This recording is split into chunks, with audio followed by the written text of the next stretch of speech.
Welcome everyone to this regularly scheduled meeting of the USD230 Board of Education. We'll begin with roll call. Mrs. Horn? Here. Mr. Chitwood? Here. Mrs. Milius?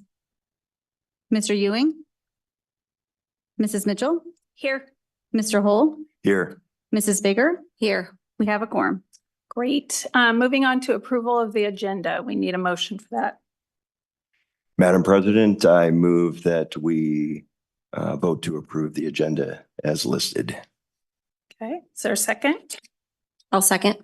Okay. It's been moved and seconded to approve the agenda.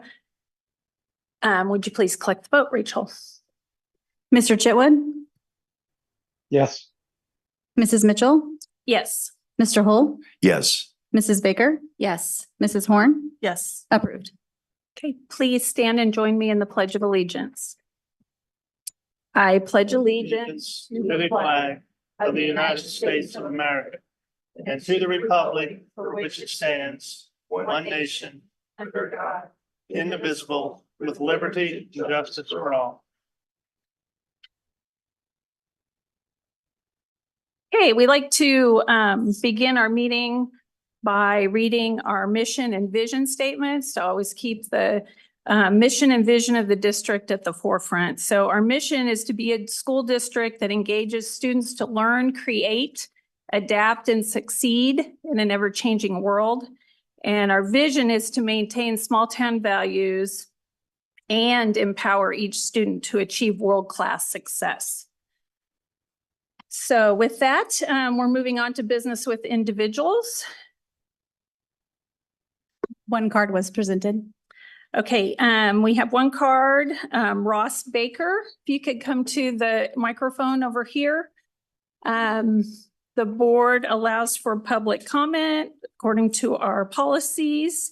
We ask that you not mention any student or staff by name for privacy concerns. Okay. And we'll give you about a 5-minute limit just in the essence of time. So you have the floor, sir. All right, thank you. All right, ladies and gentlemen of the board, as we convene today, I come before you both as a concerned parent and a voice for many within the Spring Hill School District USD 230. While I have profound gratitude for our dedicated educators and staff, I must also convey the depth of concern regarding a matter that may not have fully reached the board's collective awareness. This past year, our children's classrooms have been marred by persistent and unchecked disruptive behaviors, ranging from physical aggression to verbal outbursts that have transcended beyond ordinary challenges. Such conduct has compromised the learning environment and the emotional well-being and safety of students and teachers alike. The reoccurrence of these incidents and the seeming inability of the existing disciplinary measures to provide a remedy have led to an increasing sense of alarm among parents. It has become apparent that without a significant shift in approach, these issues will likely continue into the next academic year, which we cannot allow. It is with a sense of urgency and in the hope that this information compels immediate reflection and action that we propose the following: a thorough review of the past year's incidents and the measures' effectiveness, acknowledging the shortfalls in safeguarding our children's educational environment, a commitment to an overhauled strategy that addresses the immediate issues and lays the groundwork for a sustained positive change for the future, transparent engagement with the entire school community, ensuring that the board, administration, educators, parents, and students are on the same page and working together towards a common goal. The summer break provides a critical opportunity for the board and administration to examine these challenges in depth, emerge with an informed understanding, and prepare to introduce a revised, robust framework for day one of the new school year. As we look ahead, we expect a comprehensive action plan to be shared with all stakeholders, illustrating a proactive stance against the repeat of last year's adversities. This plan should outline the strategic steps that will be taken and reflect a compassionate understanding of the impact such disruptions have on our children. We, the parents, are prepared to support this endeavor and contribute to a dialogue that ensures our children return to a school environment where their safety, well-being, and education are the utmost priority. We thank you for your attention to these concerns that have escalated to this level, and we await a response that reassures us of a positive and proactive approach for the coming year. With respect and hope for action, concerned parents of Prairie Creek Elementary School. Thank you for voicing your concerns. We obviously take all concerns as very valid, and we want to make sure that we're understanding that. What I would probably have, if Dr. Luttrell would be okay contacting you. It's kind of hard for us in this setting. We usually don't respond to people that voice things in a public setting like this. And so he can talk with you and address maybe more specific things and be able to communicate a little more clearly with what your concerns are. Okay, So thank you for coming. thank you for your time.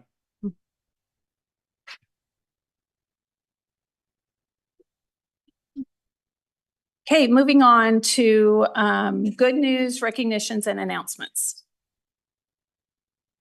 Hey, we have, as you can tell from the room, that we have a lot of recognitions this evening, and we're going to kind of group them up near the front. The first one that I want to recognize this evening is the group that comprises the Superintendent's Student Advisory Committee. This is a group of students, middle school as well as high school, that are selected, by the principal.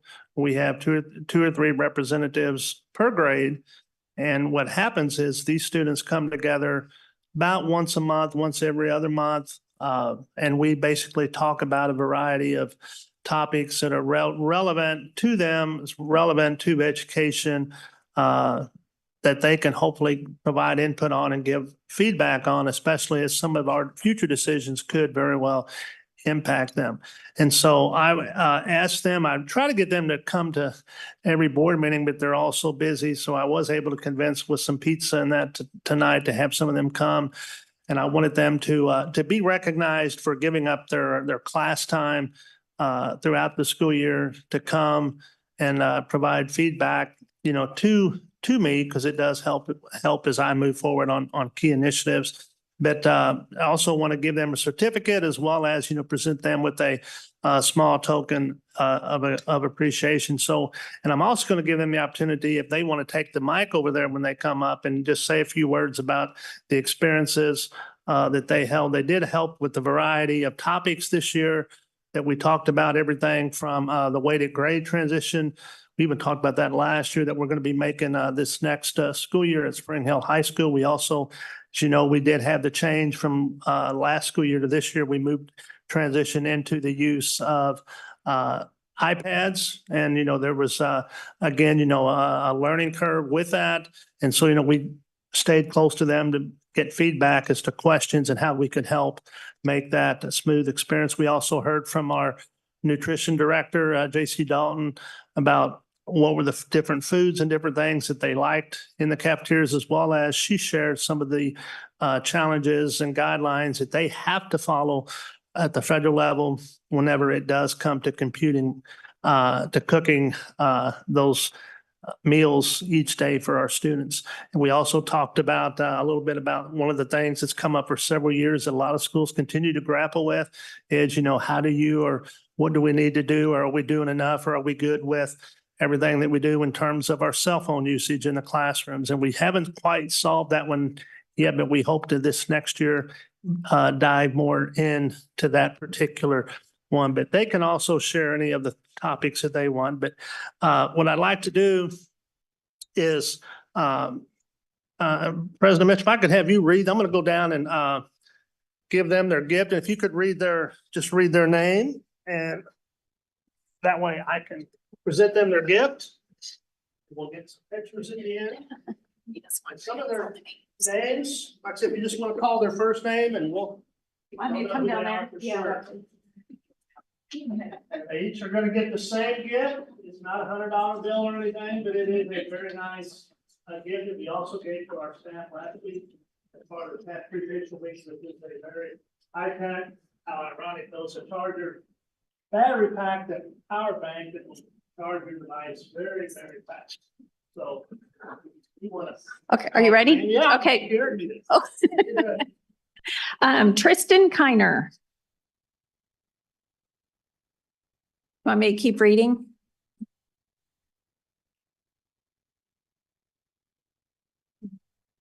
I'll just hand it to you and then when I get done. Jackson Sites,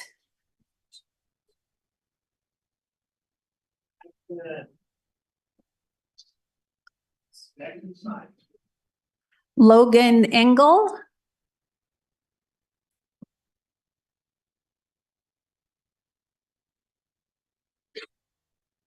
Gabby Mandacina,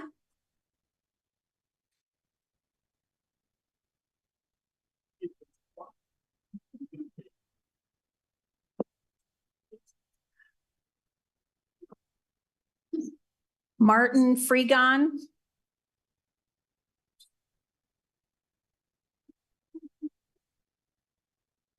Callie Rodden,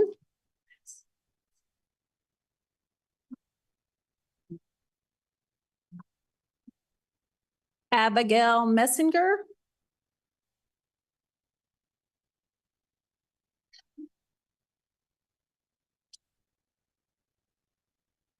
Jack Eli,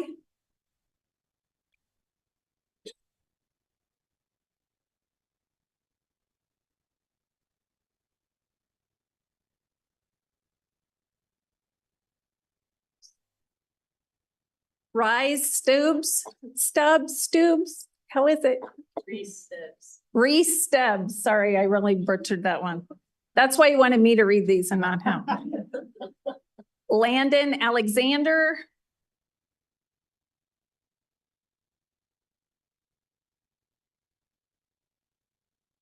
And Joseph Knight.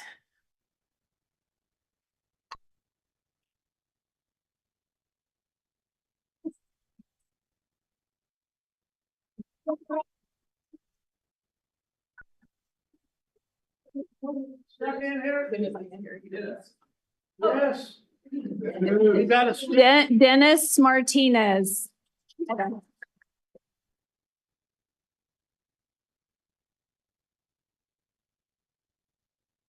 We got it. No pressure, no pressure.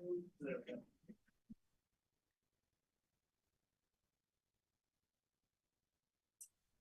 And no, this is a group, like I said, they do provide a lot of input. One of the things that, like I said, they are selected by the principals of the school, try to get good representation. One thing that we had discussion with this group about at the very end of our last meeting, that we're still trying to decide is, do we want to possibly this next year, maybe have at least maybe one member of the group that might be, say, is open for anybody that might want to run for that position. So you kind of, that somebody that everybody would have an opportunity, you know, so we're still kind of deciding that, but would a couple of you brave ones like to share a little bit about your experience? Just how you think it's beneficial or not, or?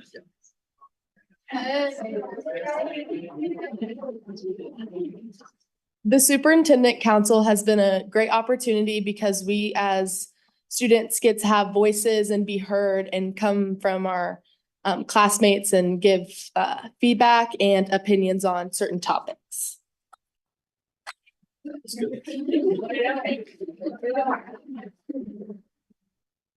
It was really fun, like learning what could help the school, and it was a really great opportunity.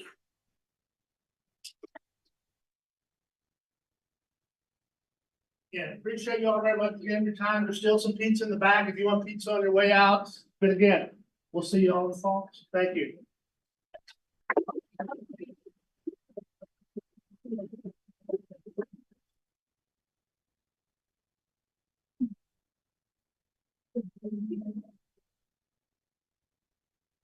Let me get volunteer club.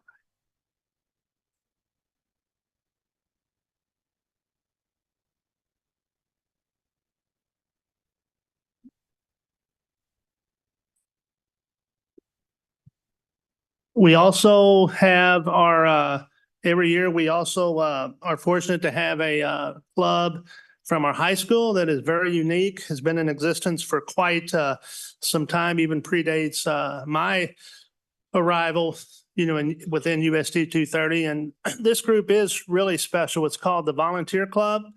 And these students definitely volunteer a lot of their time throughout the year, not only to the community, but across the region. And they're going to tonight share some, along with their advisors and their instructors that, you know, kind of guide them and help facilitate the process, are also going to, like I said, they have anything to share and add to that. But it is a very good, strong organization, strong club, because one of the things that a school district and any school that we try to strive to do at a very early age is instilling in students the honor and the good sense of giving back, you know, to your community. And this helps our students be able to learn that, you know, very, very early. So this time we're going to let the representatives come and they're going to show you what everything that they do throughout this year. And they even do a presentation in mid-year, because I attended the one in December every year too, but semester, where they also have a showcase of what they've done thus far at that point in the year. So take it away. All right. Good evening, and thank you for inviting us. I'm going to give you a little bit of history about our volunteer program. So we first started in 1997 with an aim to build a better community and increase the civic responsibility of its students. By being an outreach to the community, the volunteer project helps students build a greater self-awareness and self-esteem. In order to become a part of the program for next year, the student must be a junior or senior and have attended at least 3 volunteer projects and have shown leadership abilities. The students of the volunteer program are now going to share their projects.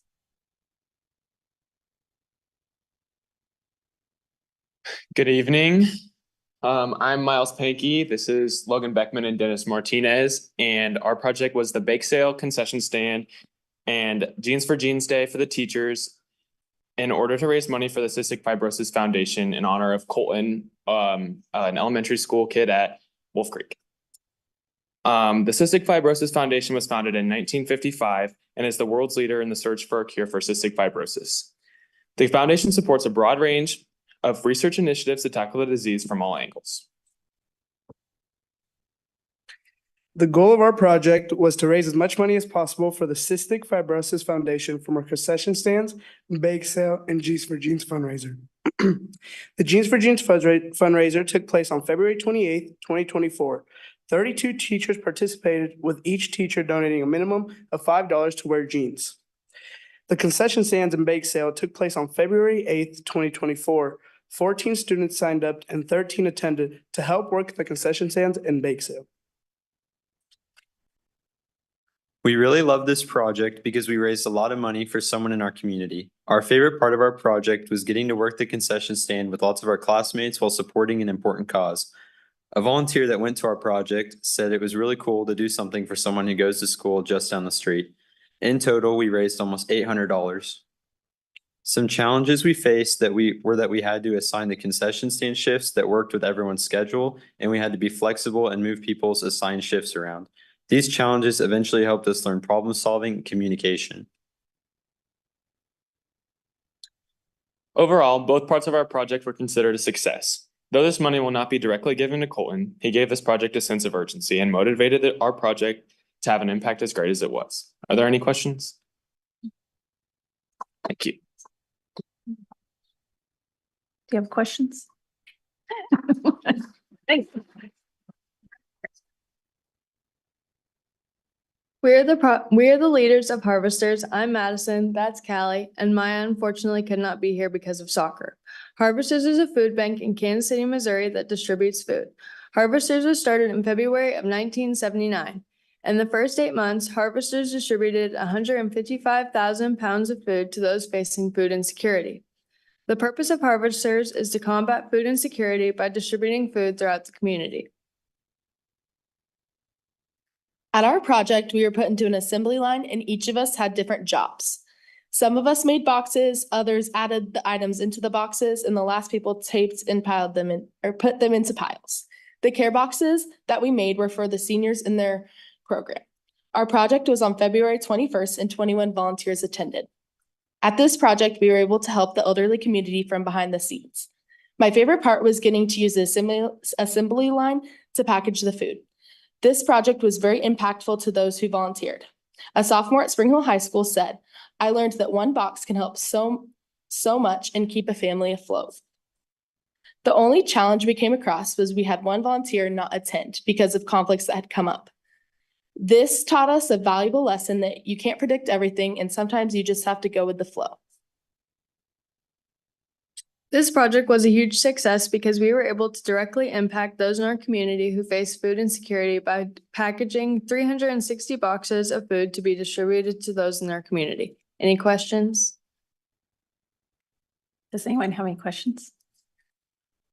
Okay, thank you.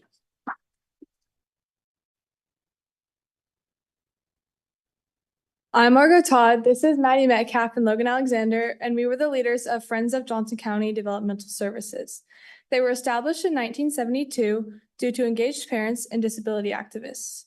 In 1997, they built their first home, now with 19 homes and more in progress. The homes are accessible and affordable thanks to many partnerships and help 450 individuals per year. In addition to providing affordable living to individuals with disabilities, Friends of JCDS also connects with the community in various ways to give adults they serve opportunities for jobs and to build relationships with others. On February 12th, 2024, from 12 p.m. to 3 p.m., 15 volunteers from Spring Hill High School traveled to the Johnson County Johnson County Developmental Service Facility, where they made Valentine's Day cards and crafts, and at the end of the project, everybody enjoyed a cookie. Our favorite part of this project was going to a new volunteer center. It was our first time going to the facility, and we loved seeing our volunteers interact with the new friends we met. The most difficult part for us was also because it was the first time going, so we weren't really sure what it was going to be like and what we wanted to do. We had talked about taking the residents outside of the building, but we decided not to just because it was our first time. One of the volunteers said a quote that really stuck out to us. He said, "It definitely changed my outlook on what it is to be human. All the people I met were so kind and easy to talk to." This project is really important because it unifies the community and helps get rid of the stigma around disabilities. We really enjoyed this project and are really looking forward to future opportunities to work with this program outside of the facility, such as bowling or picnics. Do you guys have any questions? I do have one quick question. You said this was a new project. How did you decide to bring on a new project? Sorry. Sorry, trick question. I didn't mean that. I did a professional development session through the Kaufman Foundation where I got to do an externship at the facility, more from a healthcare point of view, where they taught us about like what CNAs do for their facility, and I came back and told them to figure out how we have got to take the. Cool. Great. Thanks. Sorry. Thank you.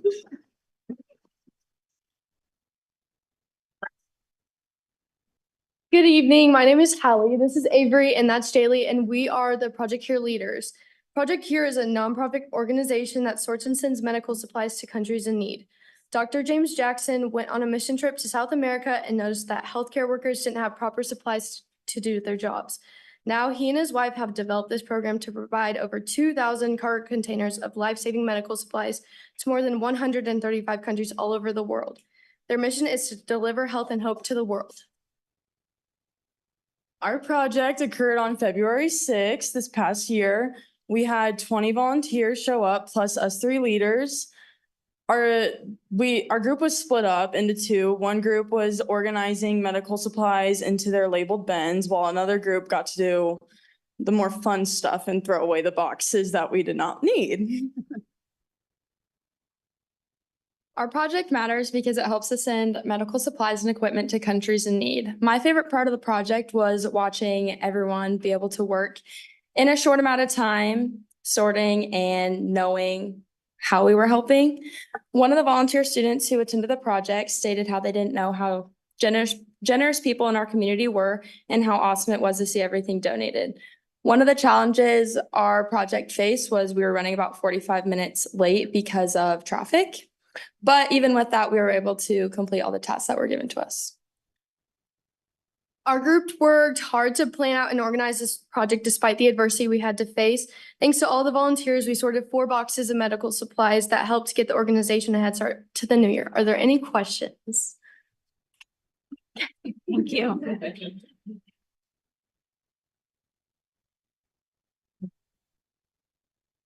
All right, my name is Kyrie and this is Martin and Evan, and we had the opportunity to organize the Veterans Community Project. The Veterans Community Project is a nonprofit organization founded in 2016. It was established in Kansas City, Missouri by combat veterans to provide veterans services in need. The Veterans Community Project solution is to provide veterans with their own homes that offer individualized support. Using Kansas City as their blueprint, the Veterans Community Project is now expanding throughout the whole United States. Our volunteers watched a video to learn more about the organization and took a tour of their campus and facilities, and then returned to the headquarters to shelve and date food for the veterans in need. Our project was from 9 to 11 a.m. on Tuesday, April 9th. And we had 19 out of the 20 volunteers who signed up, with one of them getting sick before the day before the project.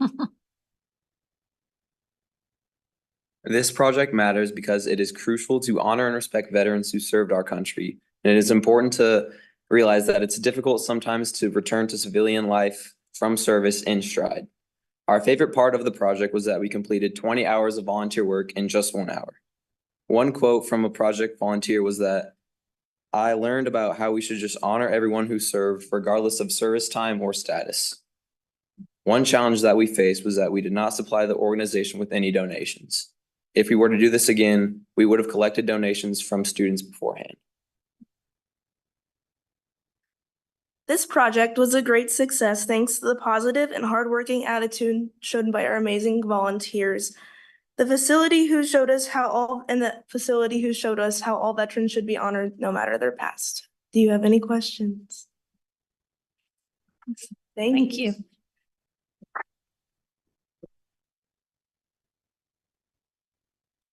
Hello, my name is Regan Goodlow. This is Callie, and this is Maddie.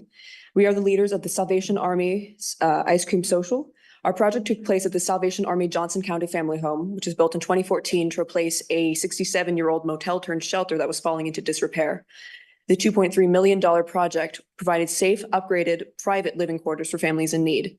Today, the family home serves homeless families with minor children, teaching life skills and helping them obtain permanent housing. Our project was aimed to help students interact with families and children who use the facilities. Volunteers played games and made crafts with the children, and we also had an ice cream bar with different flavors and toppings for families to enjoy. Our project was on March 22nd at 5:15 to 7:15, and there was 15 volunteers who attended the project.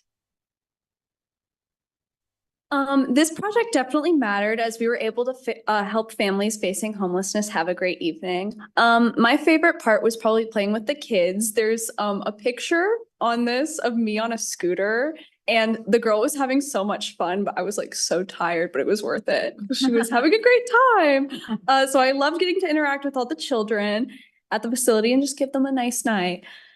One student who attended said that she loved being able to hang out with the kids and make them smile. I think our only challenge with the project was that it ran too short as the kids were begging us to stay longer. We definitely learned how important our project was, and we will 100% visit again next year. So this project was a success because we got to spend time with people in our community, and the parents were able to take a much needed break and were able to have fun. Any questions? Any questions? Thank you, guys. Thanks. Thank you.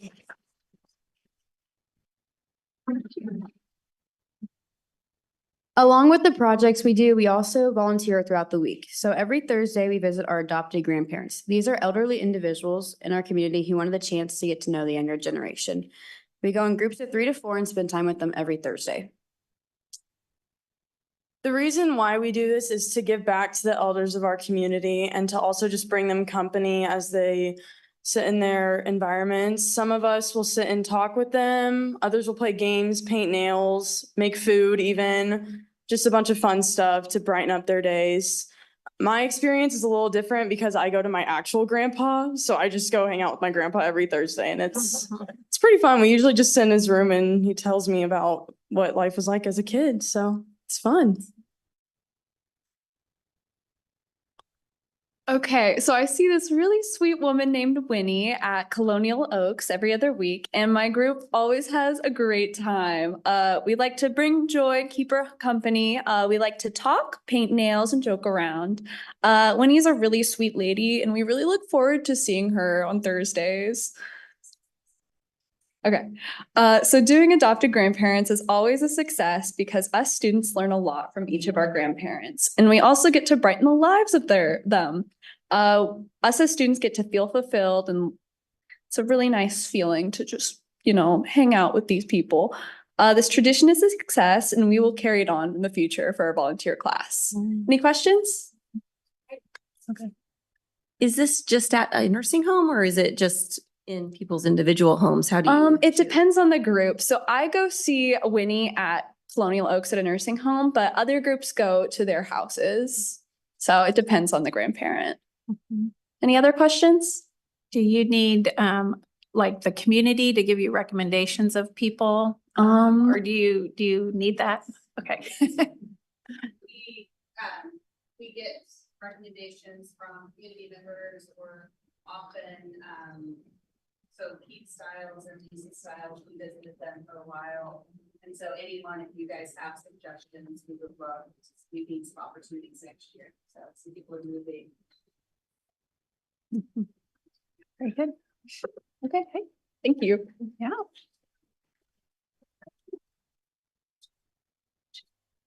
Every Monday and Friday, volunteers commute to local elementary schools. We all fulfill unique roles. Some provide desk-to-desk help for students who struggle. Some only see 1 or 2 kids every week and provide individual assistance for specific needs. And some people also help the teachers with classroom planning. I, for one, take kids to the hallway where we play math games, draw pictures, and my favorite, just talk. So I, along with 4 of my peers, go to Wolf Creek Elementary School and help out with students and teachers.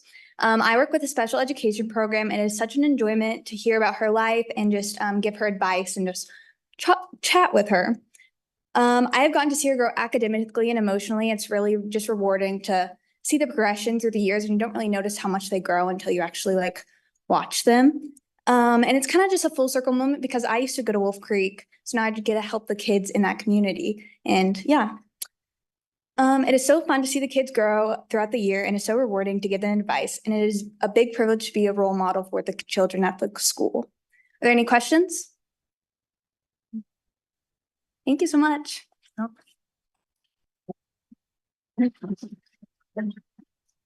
All right.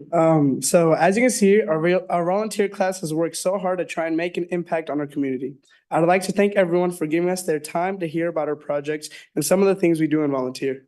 I speak for the volunteer class as a whole when saying that we are and will be forever grateful for this class.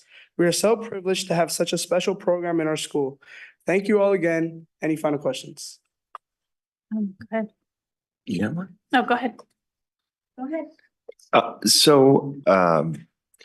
I'm not big on social media, but I follow social media as it relates to our district, right? And so I follow along with a lot of our middle schools and the activity that they do with their volunteering efforts. And my big question here is, do you guys have any outreach that kind of tentacles down to the middle schools to kind of further expand your capabilities, your presence, and mentorship, really, for the upcoming high schoolers? Oh, great question. So at the beginning of the year, we all decided to actually start an Instagram page. We weren't quite consistent on it, but We do have an Instagram page. I don't know the exact username, but we have that. And then I don't know if we have any other way. We are not currently working with the middle. But have in the past, and we're looking to expand that. And some of the middle school sponsors have reached out to me to see how they can pick up this program. Any other questions? I don't have a question, just a comment. I love the saying that's on your guys' shirts. I really think this is really special because a lot of times volunteering is, it's really selfless, but you're not looking for accolades and you're not looking for a pat on the back. It's just your time giving back. And that is really, really special. And I love that we have groups of students doing that. And I hope that it teaches them like to continue doing that because it's really how you grow your community. That's really how you give back, and having the heart of a neighbor is one of those skills and things that's really awesome. So thank you guys for everything. Yeah, I just wanted to say too, great program.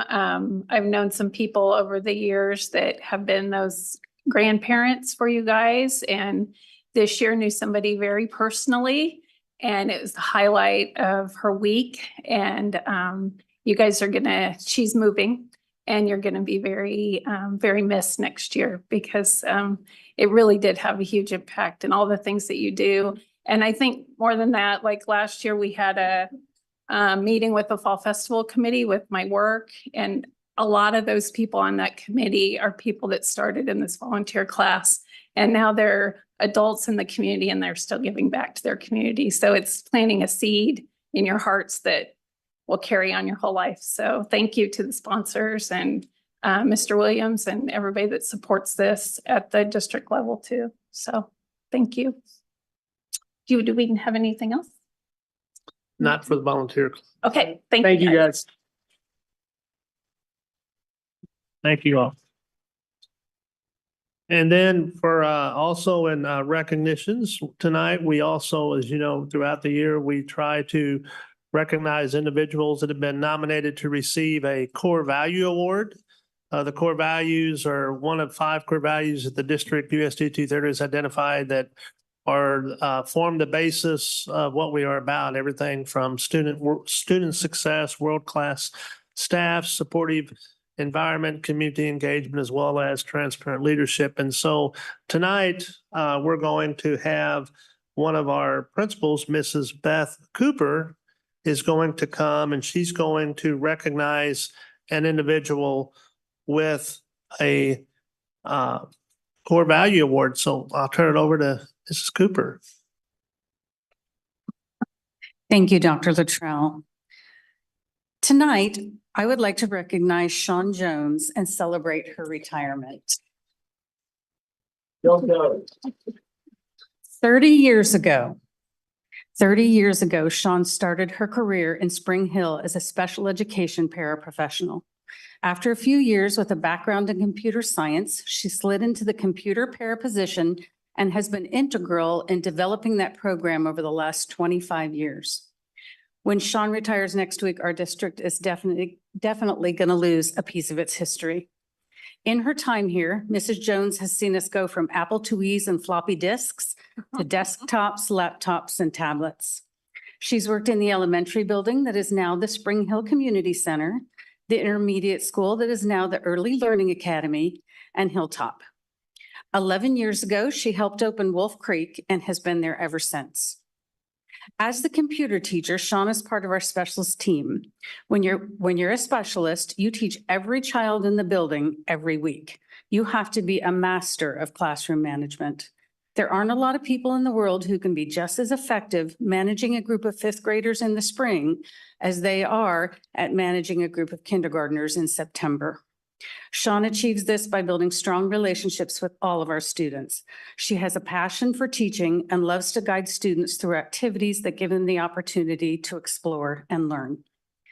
Something you might not expect from a computer teacher, Mrs. Jones is also an artist, and she shares these gifts with our school. She's made backgrounds for the music programs, decorations for assemblies, classroom learning tools, and her biggest artistic undertaking is creating our yearbook. Sean spends many hours designing and facilitating the yearbook each year, and when the books arrive in the spring, it's a huge highlight for the students, staff, and families. But the quality I will miss the most is Sean's positive, cheerful energy. There's a reason she's out front in the morning, helping with car lines and greeting students. Her positivity helps us make good homeschool connections. Our culture at Wolf Creek has definitely been impacted by Mrs. Jones's enthusiasm and her willingness to do what is needed. Sean, thank you for your service to Spring Hill and to public school education. You will be missed, but the impact you've had on thousands of students will last a lifetime. Don't be a stranger.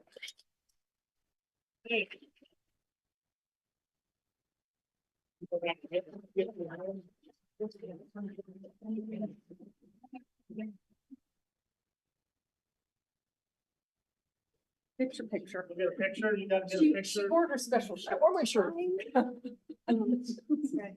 Thank you. Picture. I remember when she hired. Oh, is that right?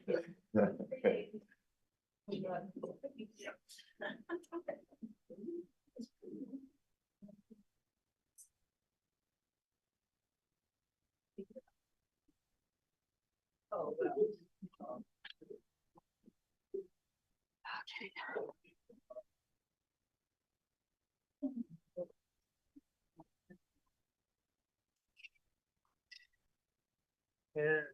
And then our final tonight for the good news announcements, recognitions, we simply have our monthly What's Going Well. And tonight, the video is What's Going Well at Dayton Creek Elementary School.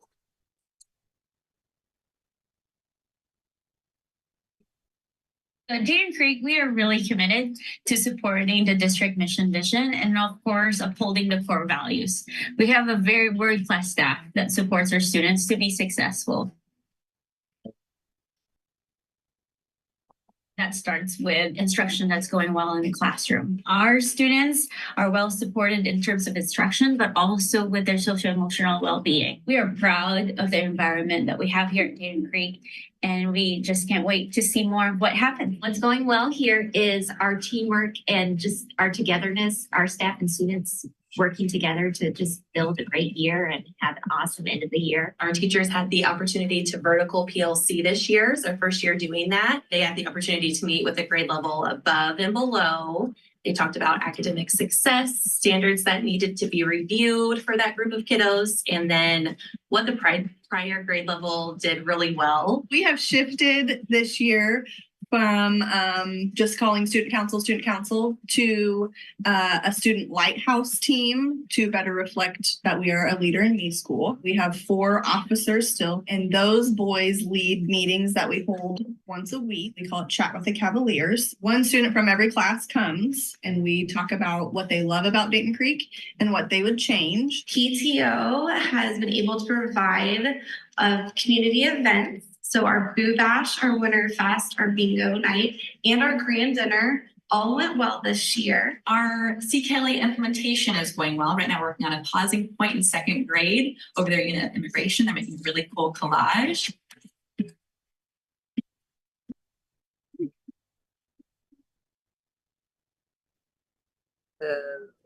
And that's our good news recognitions and announcements for May.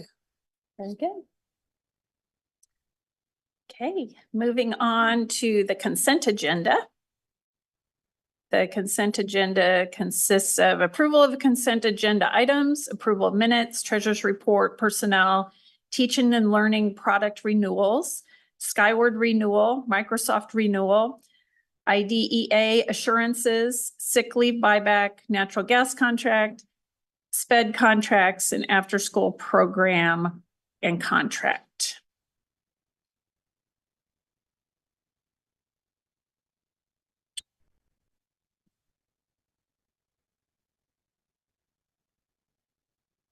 We just need a motion for approval.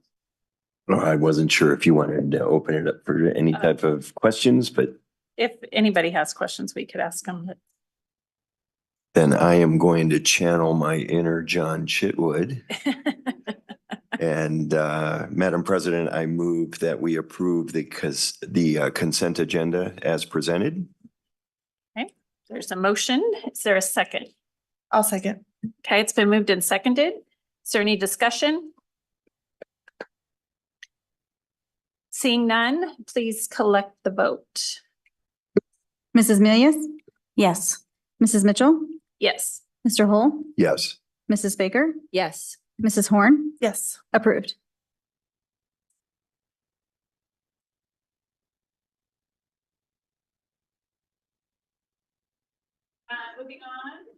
Moving on to action items.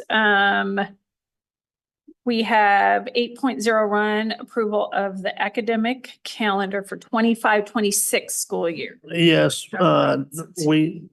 we talked about this at our last meeting, and we always try to stay 2 school years ahead. We already have our calendar in place for the upcoming school year, which is 24-25. We are just talking tonight and asking for action on the 25-26 school calendar that was presented last meeting, and Dr. Robinson's here to stand for any questions that you might have from the last meeting on that. We did try to send out, some of the follow-up to some of the questions that came up at the last one on the academic calendar. But if you have any questions, like I said, Dr. Robinson is here to do his best to provide some insight.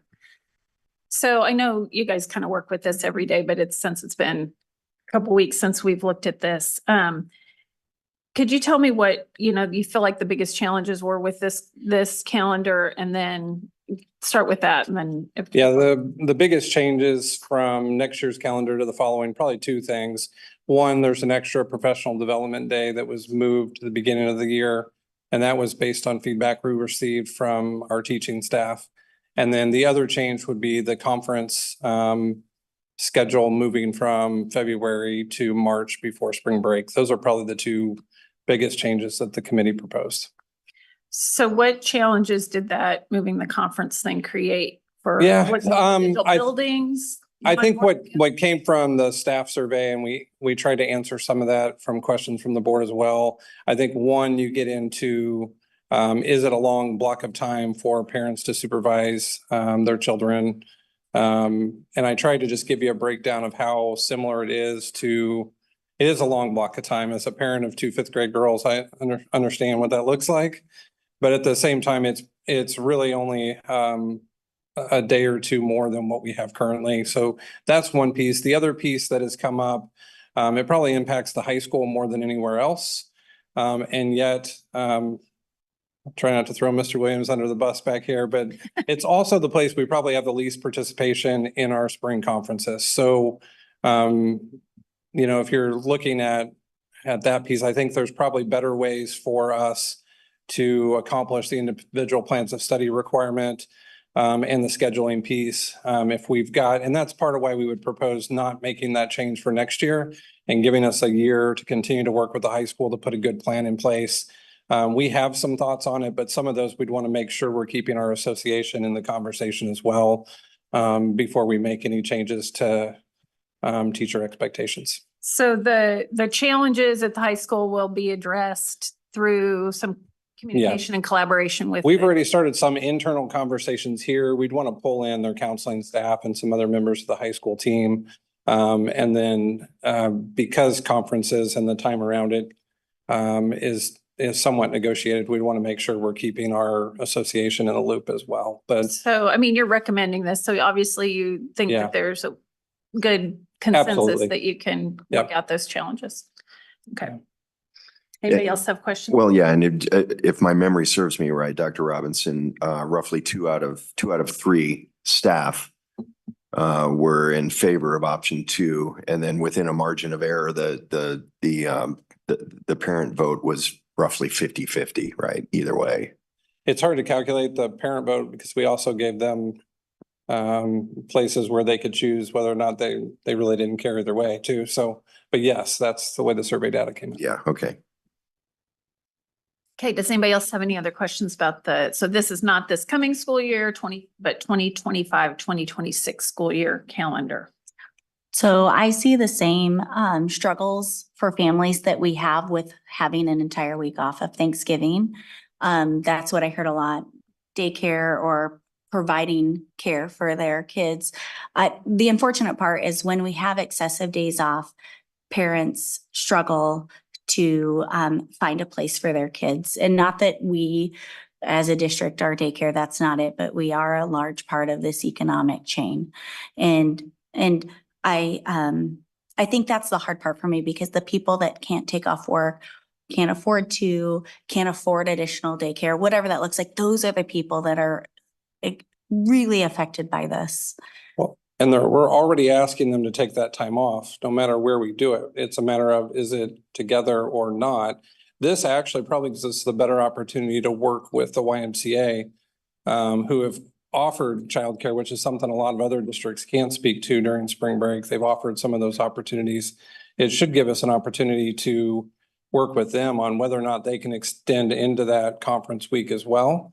So I think there's some possibilities of us at least being able to offer an option. It may not be the best option for all families, but I think there's a possibility of us trying to address some of that further with our partnership with the YMCA.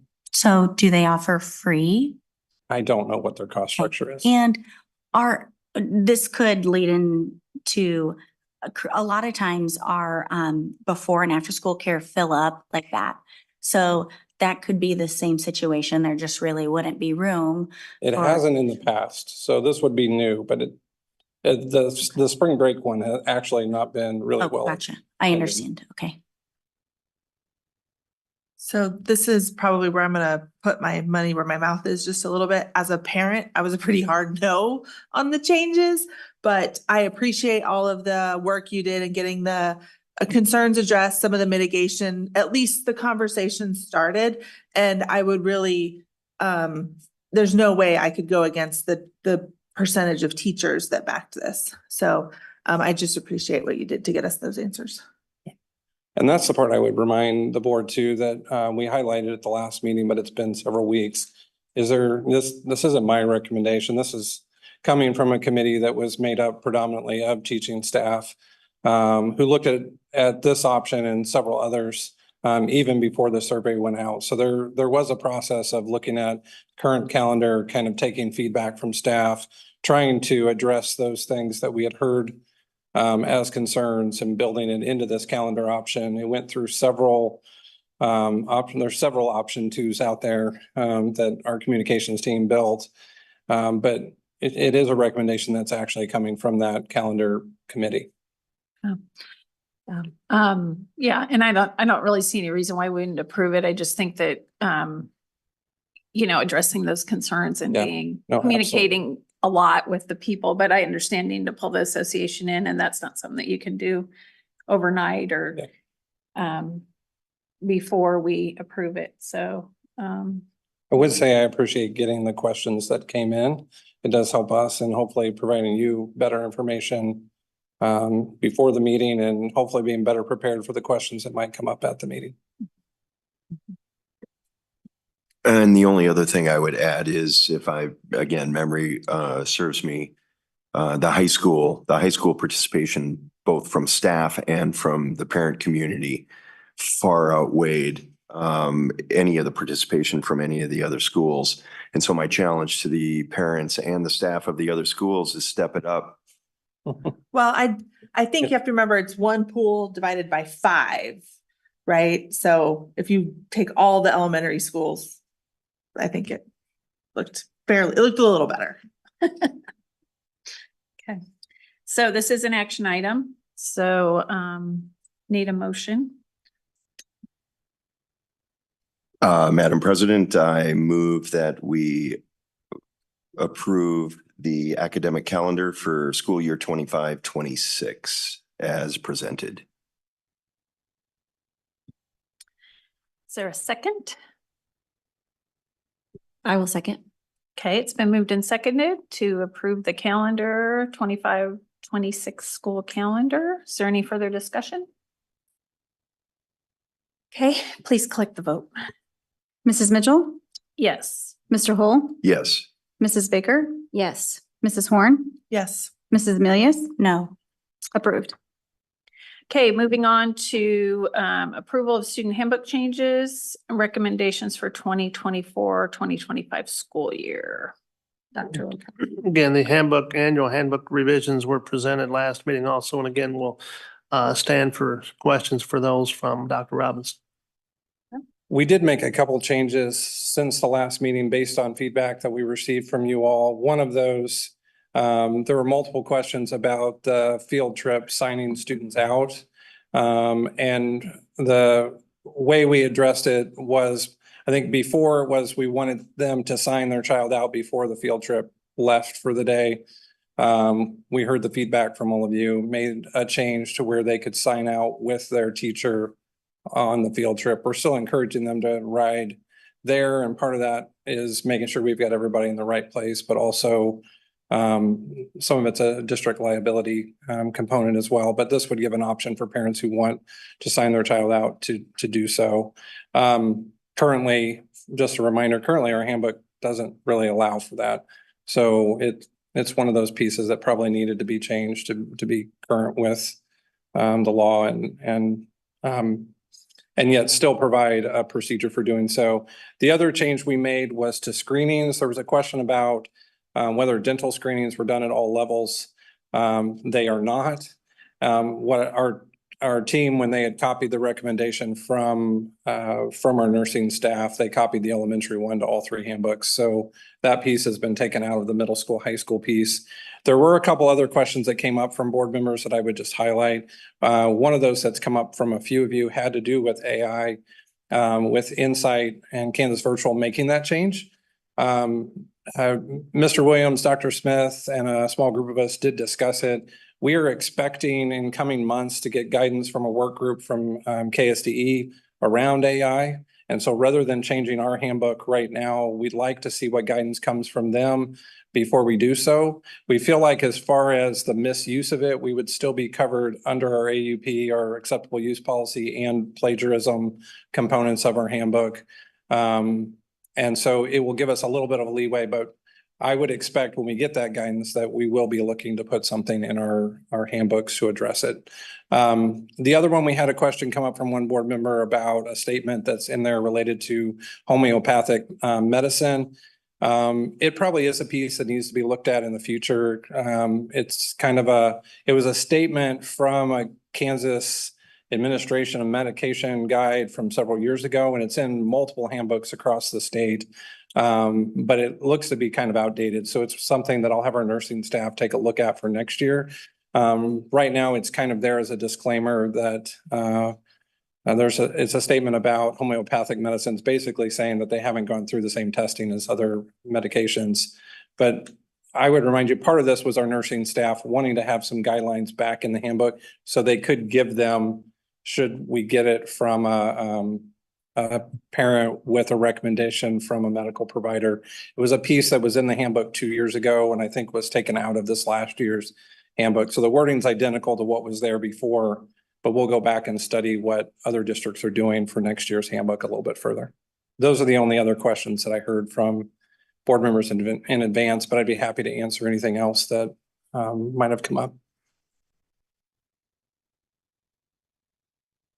Sounds like you were pretty responsive to the discussions we had. Does anybody have any other questions?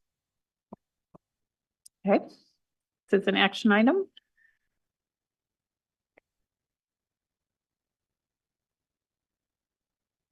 Go ahead. It's all yours. Okay, Madam. It's all yours.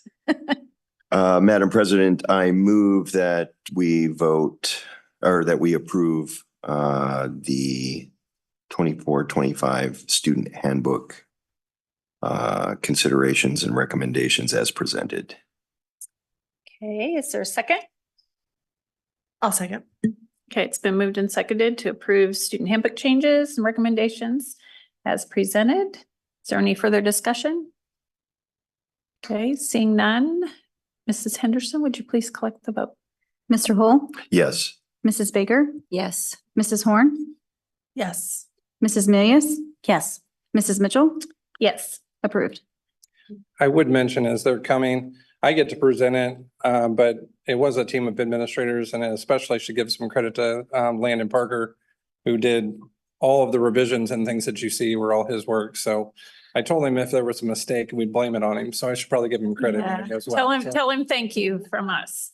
Yes. Okay, Forest Spring Middle School Storage Building. Dr. Luttrell via Tim Meek, it looks like. Yes, a couple of meetings ago when we outlined some of the summer projects that were on the horizon, one of those that was referenced was the fact that now that Forest Spring is up and running and built, and we had to order the track equipment, we have to have some place to store a lot of that outdoor equipment. And so we had told you that we were going to be soliciting bids for a storage facility at the Forest Spring site. And so we did get costs in on that, and Mr. Meek, our construction director and safety person, is going to review that with you. Okay. Good evening. I've got Josh Earhart here with DLR Group as well. If you have any questions for the architect part of it, Rachel Trainer back there is with him as well with DLR.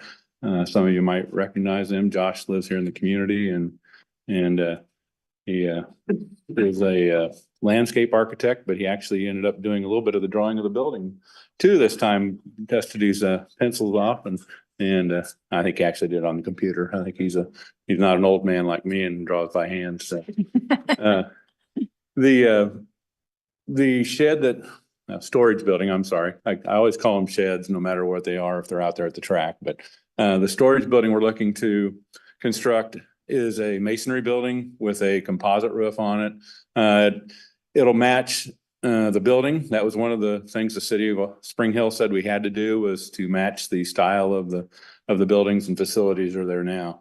Obviously, we could have done it cheaper if we could have built a metal Morton type building, but that doesn't go in the neighborhood. So we were pretty limited on type of construction. So we had 5 people take plans out of the plan room. 4 of those submitted bids for us. The low bid was from Wilcott Construction of $234,500. Wilcott Construction is a company that we worked with last summer at Spring Hill Middle School and Spring Hill Elementary School on the kitchen remodels that we did there. Performed very well. They are a small company, but during that, we forged a pretty good relationship, and he wanted to make sure if we ever had anything coming out, he wanted to bid on it again. So those relationships we continue to find are very valuable on getting people to come back and continually wanting to bid. So any questions you have about the storage building, I'd be glad to answer. What? Yeah. Well, I was just gonna, we've kind of at our agenda review meeting, we just kind of had a little discussion about how these buildings are almost as much as a small house to build. And so could you maybe just give us like a little scope of, you said some of it was because of the materials that the city's requiring. Is there any other things that make it like? When you go to masonry, you have a full foundation under it as well. So because of the weight of the masonry, you have to have a full foundation. It has to be structural and integrity. So there'll be rebar in that foundation and everything else as well. There'll be electrical in it for not a huge amount of electrical, but just enough so we can have plug-ins for a few things. If we want to run a pump for a ball or run the timing for the field events or whatever, they can run that out of there. Also be lights in that. So if they are putting things away at night, they can do that. Again, other than that, it's just a masonry building. There'll be garage door on it. It'll be a commercial garage door, not just a household garage door, a little stronger than your household garage door. The roofing will be similar to Prairie Creek or to Wolf Creek instead of being the composition shingles. It'll be a gable building. And this was an alternate on the bond project, but we didn't do it because of cost. It was never bid out on the bond project because we knew it cost with the COVID that what we were seeing on cost, we probably couldn't afford it. And then with the cost of doubling almost of the FF&E items as well, that ate up the rest of the bond issue items. So that's why we're back. And this will come out of Capital outlay, yes. Mhm. Do you go ahead, Doug, if you have a question, maybe I touched on some of that. Yeah, and I may have missed it last time, Mr. Meeks, but as you look at the football field there at Forest Springs, where will this building sit? If you're in what I call the bus drop off parking lot. Yeah. It'll basically be to the right of the bleachers. If you're standing in the parking lot looking out towards the field, be closer to the end of the track, down there. So. Okay. Yeah, and they'll have concrete, and 10 or 12-foot concrete driveway basically from the track up to the building as well. There'll be a sidewalk to it as well. There's drainage that we had to put in as well, so we're not just dumping all the water off the roof. We went ahead and drained it to the storm drains that are there as well, just so it's not creating a channel and flooding something running down and onto the track. So. Yeah, because I'm with you. It's, I refer to it as a shed as well. Yeah. And it's got to be one of the finest sheds I've ever come across, right? Yeah.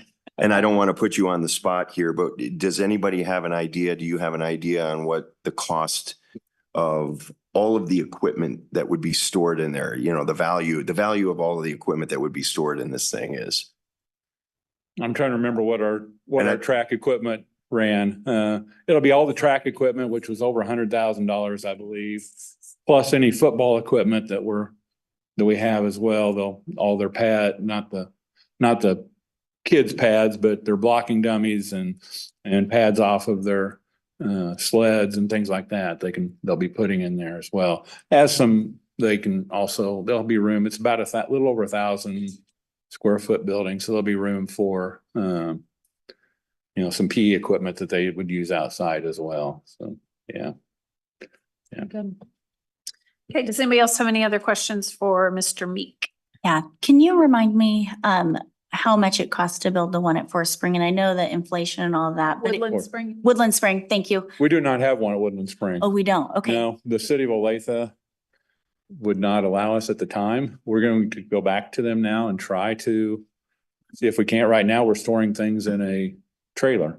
Okay, gotcha. That's on wheels there. So, and their football and stuff like that stored in the trailer. Their other stuff comes back to the garage on the corner of Webster and South Street there, that blue garage.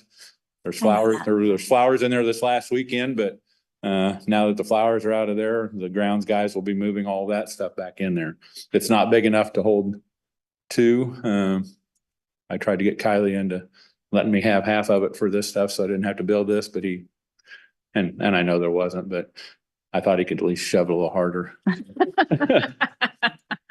So. Okay. Awesome. Thank you. Uh-huh. Oh, this was included in the bond. We just didn't do it. So is this did we hold some back? Is that? No, it wasn't. It'd come out of capital outlay. Yeah. Okay. So, They yeah. did never bid it in the bond. Oh, I understand now. Yeah. Thank you. Yeah. Okay. So does anybody else have any other questions? The good thing I will say though, is we included it on the drawings as far as a spot for it. So we didn't have to go back through the planning commission, the city of Spring Hill to get approval to put it in. Very smart. So That planning commission, they're really tough people. Yeah, but they approved it once for us, so they didn't have to approve it again. We snuck it by them once. I don't know if I could sneak it by Josh for a second time. So. He would have had to recluse himself, so I would have lost my friend on the planning commission. And so if this is approved, it gets underway? It'll be ready by? We're hoping by the fall. Fall school. Uh-huh. Yeah. very good. There's the block, it's a colored block. I was not bold enough to go ahead and order it until you guys approved. So it's got to get into its slot right now. So that will be the one thing that could potentially hold us up and move us a little bit towards then. There will be a construction fence around that area as well. So it's already inside the fenced area, but then there'll be a construction fence around part of it. We plan to close down the track though for the summer, just for safety. So we don't have somebody that tries to climb a fence and get in there, so I'm sorry for the residents there. They'll have to get a little more exercise. That is convenient. Walk a little further, so. Very good. Okay, any other questions? Okay, Madam President, I move that we approve the bid from Wilcott Construction for the construction of the storage building located at Forest Spring Middle School as presented. Okay, there's a motion. Is there a second?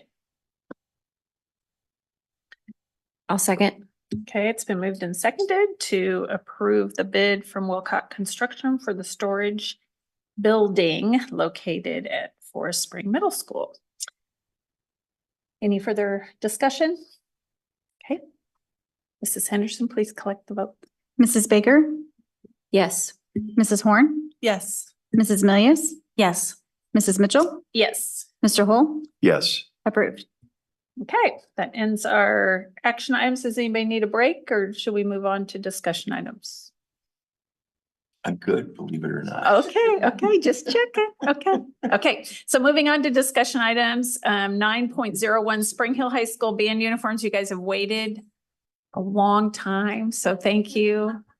Dr. Luttrell. Yes, we have our high school band director, Tristan Bartley, and he's going to give you some insight into the need for to look into purchasing some new band uniforms. He'll tell you the age of our current ones and what some of the cost estimates are. We're not asking for action tonight. And it also, he will note, but I want to state that even with the decision to move ahead with new uniforms, the plan, because they are basically custom for a school district, we are looking at the earliest, if it's approved, of actually having them available for use would be the 25-26 school year. So there would be, what we currently have now would also be in play this fall. But Mr. Bartley, please share us what you have. Sure. All right. Thank you for your time this evening. Sure. We take our bilateral mission statement in the band program very seriously. These are generic stock models, not necessarily the ones we would have, but if you want to touch them and feel them more, feel free. But part of our mission statement of the band program is not only for music education purposes to educate the students, but to represent our community, sporting events, parades, things like that. And I think our best next step is having a uniform and representing ourselves in a way we can be proud of, coming from new uniforms. So currently the uniforms are over 15 years old. And the typical average rotation time for band uniforms is usually 10 years. So they are well overdue and quite literally falling apart in our hands. As you hem and things like that every year to fit students, you run out of space, and they've all been hemmed about as much as they can. All of the, you're gonna set this. The hats we don't have enough hats anymore because most of them have fallen apart. So we're gonna rally the best we can for this year and figure something out, which is great. But hopefully moving forward, we can find some better options. So I've already gotten a few bids. I've gotten 3 bids. I've talked to 3 separate companies. I don't know if you all have the full rundown packet, but I have warranty information and I have sketches and I have billing information. I have all of those things from all these separate companies. My first recommendation for a company would definitely be FJM Uniform Incorporated. I've worn multiple of their uniforms. I've bought in their uniforms before. I've worked with them in the past, and they're very, very responsive. They're very helpful. Their warranty is quite wonderful. So if you could tear their pants, you just mail them in, they fix them and they send them back. So all their uniforms are machine washable. They're all button hem, so you never have to keep like sew hemming them anymore. It would be my number 1 pick if that were the direction that you all choose to go. The next one would be the Stanberry Uniform Company. They sent us a few drafts. Their pricing was actually a little bit more expensive than FJM's. They offer similar services, but as far as design and communication, I think FJM is still probably the route to go. And then I did bid from the local Kansas company in Wichita, Fruhoff Uniforms, and I have not heard very many things from them. And the meeting that was supposed to happen on May 10th did not happen because they rescheduled for the 3rd time. So if that tells you much, that's what I know about them. But I'm happy to answer any questions that you might have. I do have pricing, I have quotes, I have mock-ups, I have all of those kind of things. So right now with any alterations or anything that you have to do, is that staff time? Is that parents that come in and do that? We do pay for cleaning from the district, but beyond that, we've had parent volunteers help sew and hem, which is great.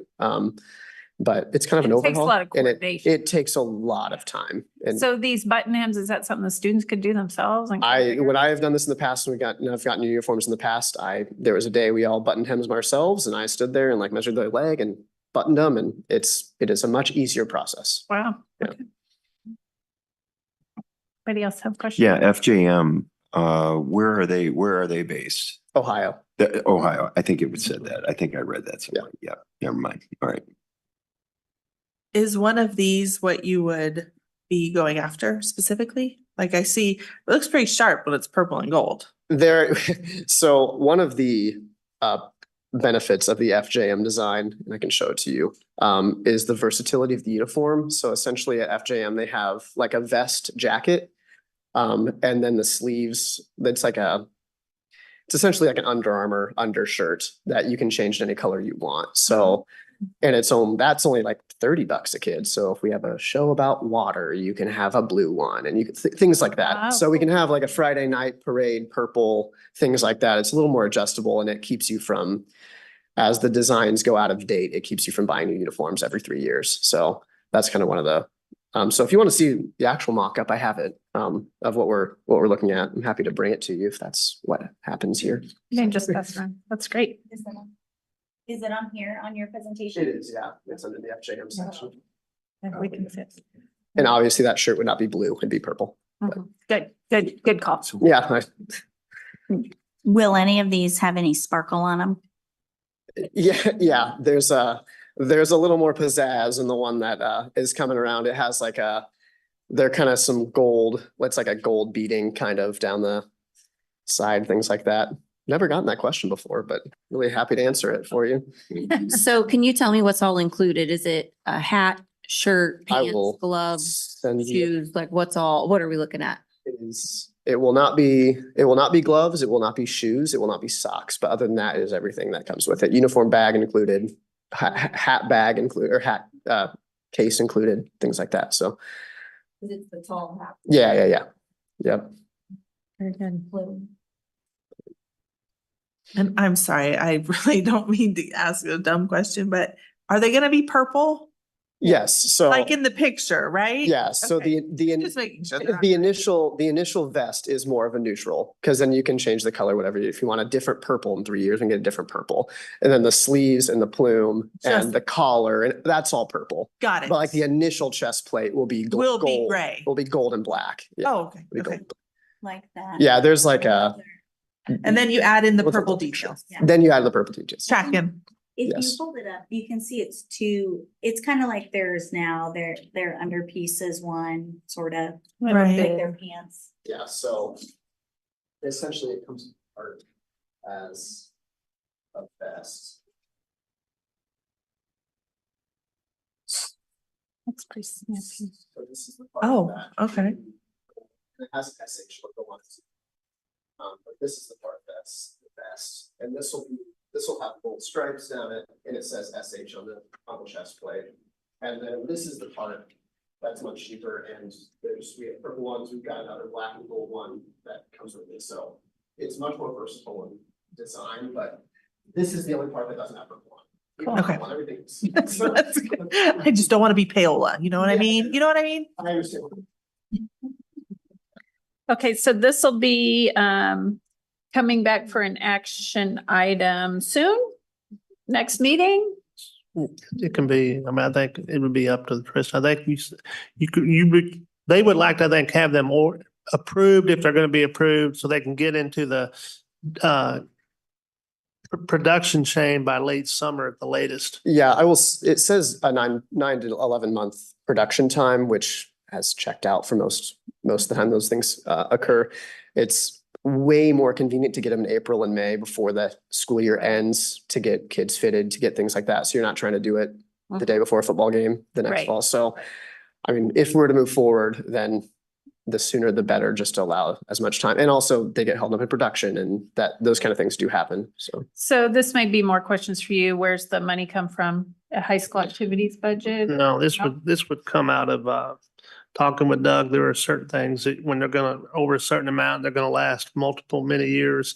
You can come out of the budget they use for regular uniforms, as well as they can also use some funds from some sources. But Mr. Swin's been involved from the beginning, and we're definitely would come out of the budget. And it's, again, when you consider the fact that this is basically 15 years, and normally we replace our other uniforms. Of course, this is a much costlier, most of our other uniforms are on I think it's a 5-year rotation, which is still, pretty lengthy, but it's definitely going to be doable and into the regular budget and not having much of an impact in terms of gonna strain us where somebody else is gonna have to go without for a year. Okay, so we haven't talked cost. What is this looking like?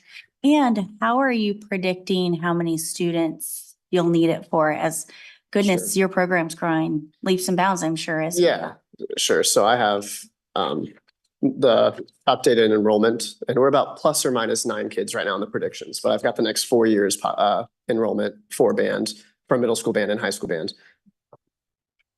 So, that's essentially just taking the 6th and 7th grade programs and moving them up and transitioning them. So they recommend ordering 120. If we're currently at 80, they recommend ordering 120. And then if something were to happen, where we have a spike in enrollment, things like that, that cost stays the same for 1 year. If we need to buy 1 more, it'll be the same cost. We can buy 50 more, it's the same cost up to 1 year after the order comes. So it makes it a little bit easier to predict that way. There's some wiggle room, but those numbers are the most accurate ones we have at the time. So with this, Well- go ahead. Well, and I haven't passed it down yet, but the quote he's got here is 120 units, but the projection is 124 for the school year that we're talking about. So I would almost recommend that we go a little higher than the 120 that you bid. Yeah, I think that would probably be the wisest thing. That bid was drawn up earlier in the year when we still only are at our current year's Yeah, numbers, so. I'd just like to look at the math on that real quick, and then I want to make sure I understand. So capital outlay is where it comes from? Yes and no, but it would be out of the rate. You probably could stretch it and use capital outlay, but we would not probably use, the majority of it would come out of the regular budget that we use. Normally, we would just up the budget that year for what we normally would pay our activity out of for uniforms and different things. To stay consistent. Rachel, can you put that bid whenever you get it? Can you attach it on here to our board docs, please? Yep. Thank you. The last question that I have, I know we're kind of getting in the weeds a little bit, but so if before the 10 to 15 years is up and we end up having 2 high schools, would this neutral uniform, then you'd be able to differentiate possibly with another high school, or have you even thought that? I've also never gotten that question. I don't want to think about it because I'm not going to be here, but there may be some other people that are. I would highly recommend not doing that. Just if we're trying to be competitive or go to marching festivals or at football games, you don't necessarily want them to look the same. That would be very interesting at a marching festival, actually, to have 2 bands that have the same uniforms back to back. That could be interesting. I'm not the money person, but I would maybe not recommend that from a band specific. Okay, just we're kind of thinking. Yeah, that's like I a thought, understand. so, okay. Yeah, and so I just did some caveman math. That's I'm going to trademark that someday, but caveman math, $635 a unit, basically for a full uniform for a full student, right? That's basically the bid, Mr. Bartley, divided by the 120, $635 a piece. So for 20 grand more, we could bump that up to 150. And I think that would give us coverage. That would give us coverage probably through the 26-27 school year. Yeah. Hopefully. Yeah, I think they recommend, 20% more than your next year's enrollment. So yeah, 150 would be pretty close to that. Yeah, okay. So here to pass those down. Okay. The Bogart those. Yeah. Okay, does anybody else have any other questions? We kind of had a lot.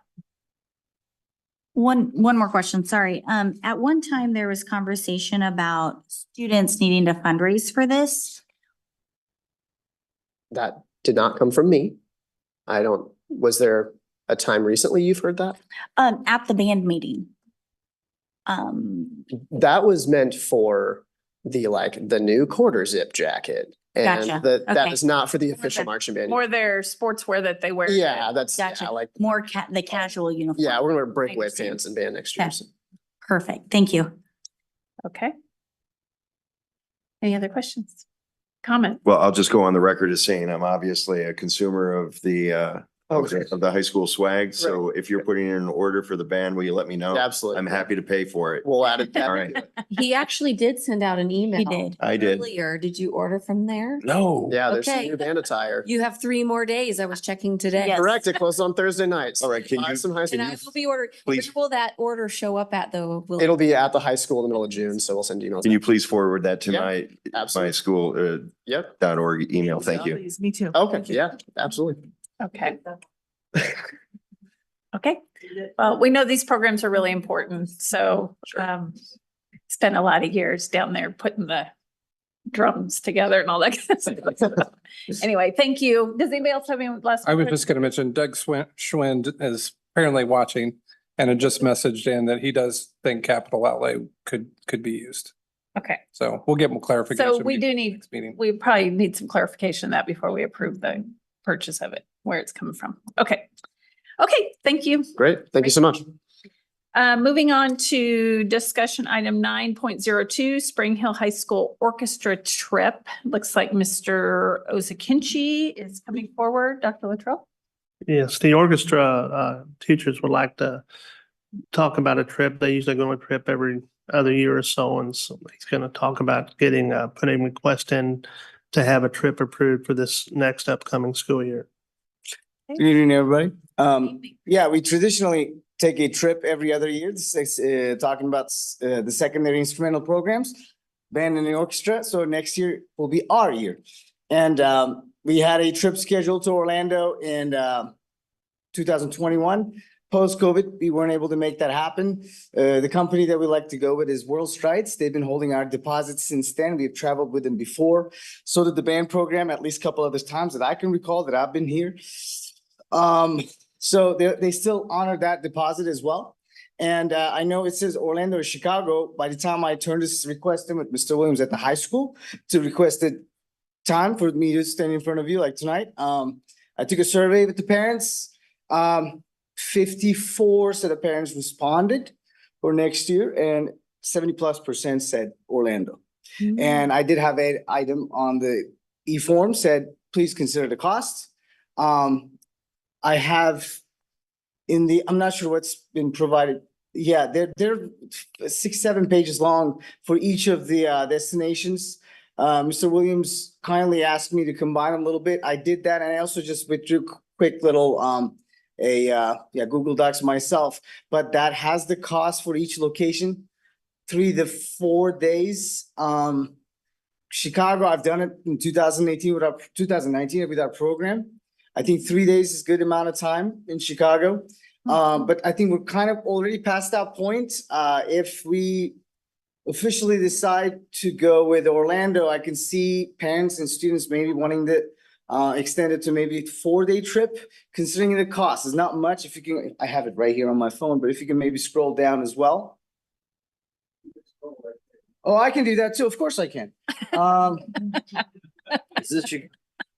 Okay, of course I don't have this.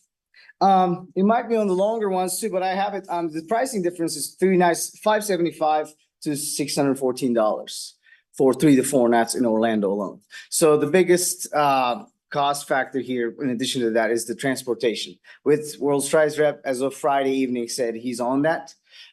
Depends on the date. April is not going to work out for us based on the projected Keisha calendar. It coincides with some of the regional activities and the state activities we have already scheduled that we regularly attend every year. That said, that leaves about last 3 weekends in March for next school year, speaking 2000. If I misstate, excuse me for that, but March 13th through 16, one of them is 20 through the 23rd Yeah, and yeah. 27th through the 30th. Yeah. So how is transportation? Is that motor coach or you plan on flying? Most likely, a lot of people like to fly, but the biggest trouble here, what I hear, I've never done Orlando myself. Once you get there, you still need to transport between buildings and the parks. I mean, one day, I know they're gonna want to go to Disney, and the festival does take place in Disney. But I know they're gonna want to stop by Universal. That's gonna be one of the days. Kennedy Space Center, that's gonna be one of the days. They're gonna might as well stop by the beach too. So 50 plus kids plus chaperones plus, we might request additional suburban or whatnot. Maybe I know Ben had to do that in the past too. So we'll see, depending on the numbers, but 54 of the parents, they responded with it was a positive feedback and kind of checks out with the projected enrollment for the next year as well. We have a big 8th grade class coming in. Oh, this survey included the 8th grade classes too. Okay. So the part you're coming to the board for is Just your approval. permission, and then, Yeah, many and kids out then of here. there may be some transportation costs if you take a suburban. Yeah, but everything so far is supposed to be covered by parents. We're trying to schedule as many fundraisers as possible, general fundraisers as well as individual fundraisers.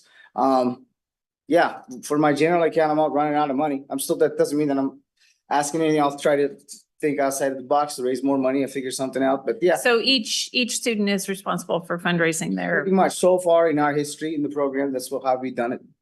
Yeah, so I'm not asking any money from you, no, not yet, anyone. Okay. Okay, okay. Yeah, well, and are you on a time crunch for this, for approval? I've been told board likes to approve things now from the prior school year kind of thing. So again, I don't have the exact dates right in front of me. I mean, I'm sorry, we have the dates, but we have not decided on any of them. Now with the our school calendar approval for the district, it has been approved. The 13th through 16th is the week before spring break, as far as I remember. Now, I'm gonna be honest, majority of our kids participating in the secondary instrumental programs, they're all the higher achieving kids. They like to do a whole bunch of things and they don't like to miss school. So maybe they might want to go with the option of spring break again. And we have traveled in the past to in spring break. So I can see why Orlando might be one of the feasible options there because of the climate. So when you have more details, you'll bring it back. and I'm happy to do approval? that. Yeah, exactly. Okay. Among the parents, and we have not decided. And our middle school director, Miss Pape as well, she'll accompany us on this trip as well, and the secondary staff. Okay. Yeah. Sounds good. So if you need to, beginning of the next school year, maybe in August or September, if I need to come back in front of you and discuss with more details, I'm happy to do that. I think we would probably be able to move forward with approval if we just have more details, time, date. right? Absolutely, That's all we really need. Yeah. And the So date. We would normally bring it back for action at the June 9th meeting, the June Yeah. 10th meeting. So as long as you know where you're we could going. do, and the date. we could finalize, we could. Like I ask- said, I think we're pretty much deciding on Orlando, but Okay. I can't come up with the final. I know you like to ask about the chaperones, and I can't give you a final answer on that either yet. But this is the direction that we're heading, most likely out of the March 13, 16, 20, 23rd, 27th, 30th, within those dates. Okay. Anybody have any questions for Mr. O? Okay, great. Thank you. Thank you. Okay, everybody doing okay? We need a break? You doing okay? Everybody doing okay? Okay. 9.03, naming Juneteenth as a paid holiday. Mrs. Hackney, Dr. Ms. Hackney is going to present some information regarding adding a paid holiday for our summer 12-month staff. Absolutely. On October 2023, Juneteenth was officially recognized in Kansas as a holiday. Prior to that, it's been a federal holiday. I have everything really, hopefully well spelled out on this document on what area districts are recognizing Juneteenth, the history, the shortened history of Juneteenth. Lots of information. You can research that a little bit more deeply. The holidays that we currently recognize as paid holidays within the district, I have those listed. And also I have listed at the current time, the 3 holidays that are federal and state holidays that we do not currently recognize as paid holidays for our employees. The next sheet on this discusses who this impacts.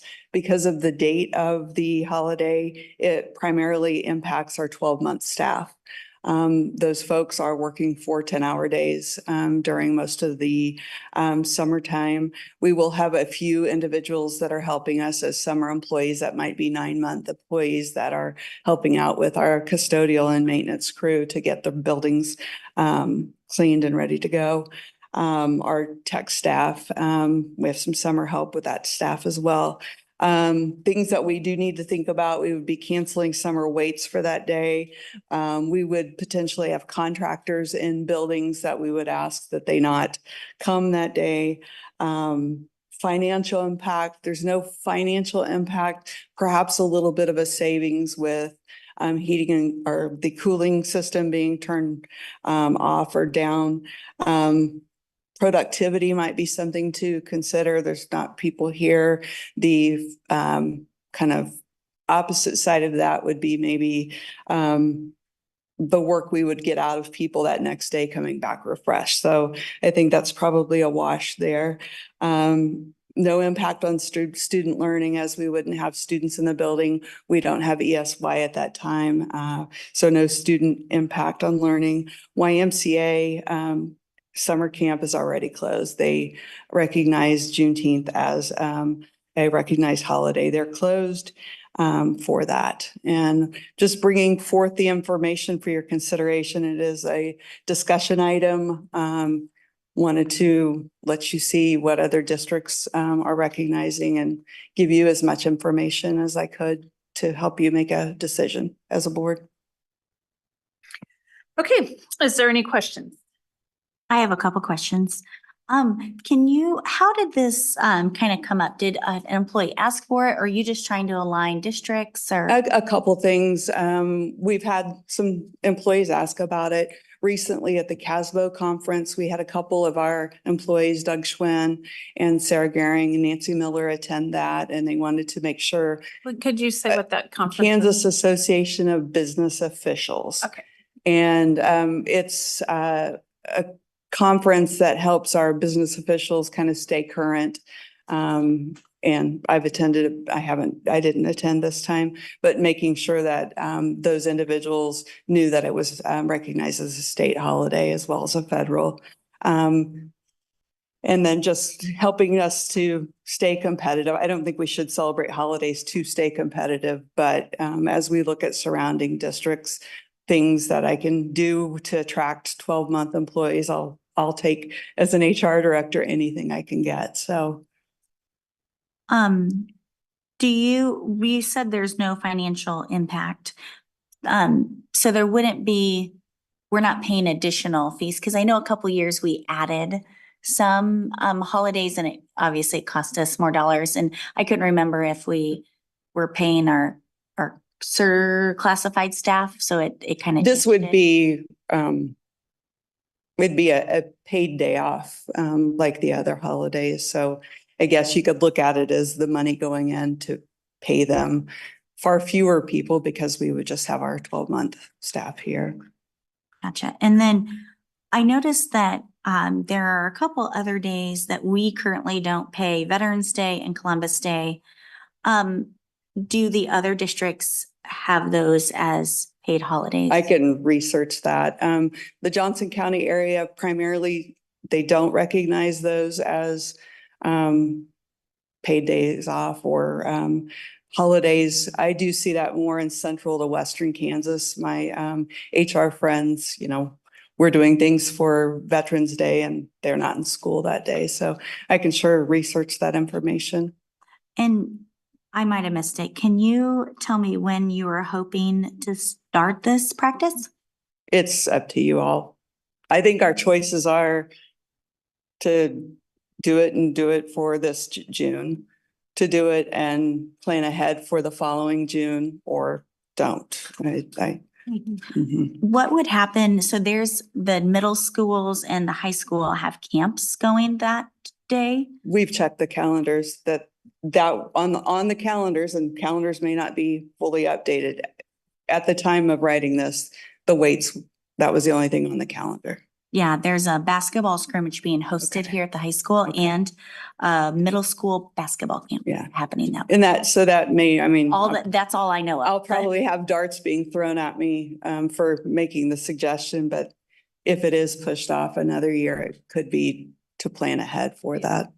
I think that would probably make more sense than to do it real quickly. Do you have any concern about kind of the creep of more holidays being requested that align with other things that people want to, celebrate? I don't know that Okay. yeah, yeah. Okay. Yeah. My only hesitation is that,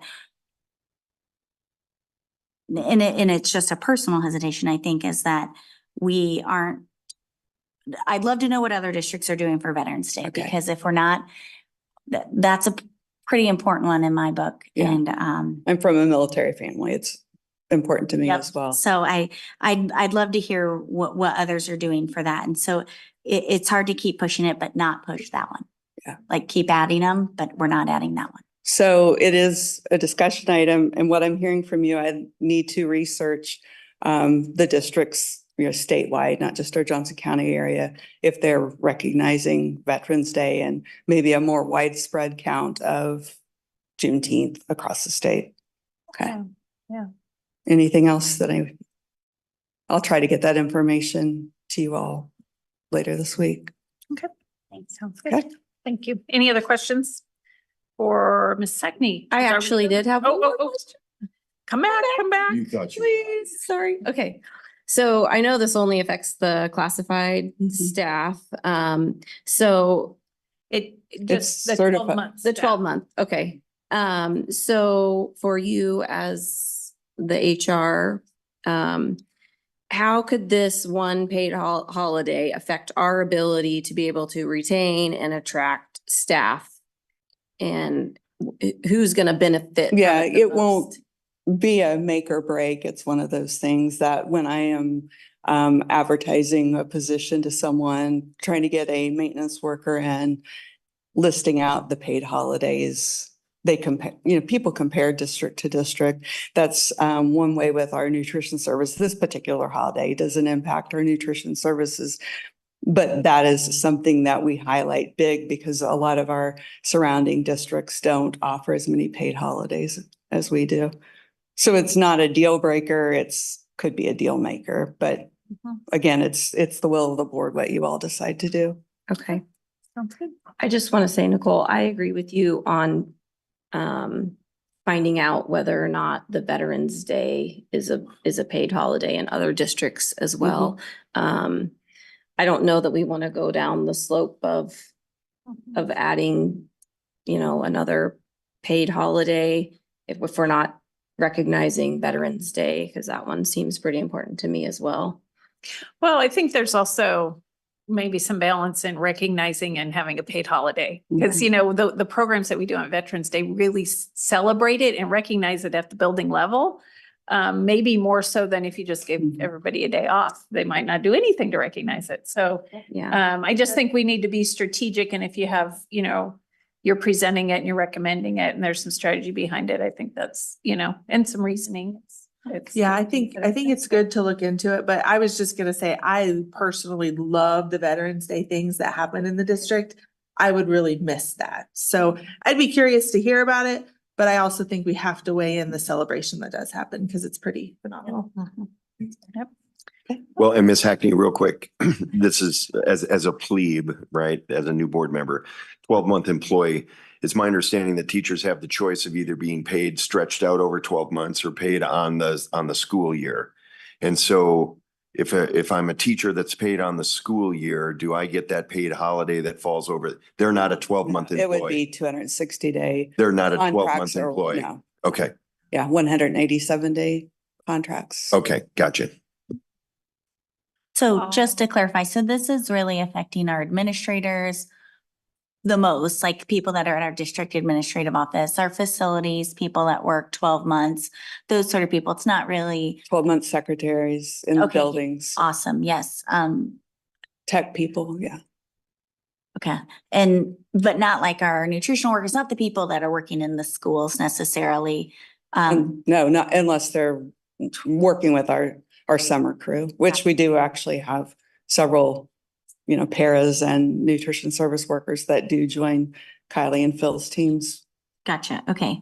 I think I was a little confused on that too, because I understand now. Thank you. But going forward, it could affect also kids being able to lift weights that day and different camps that are going on as well. Good. Yeah. Yes, potentially.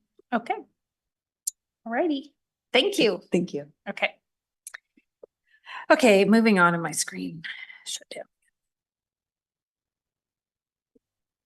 Okay, moving on to 9.04, teaching and learning.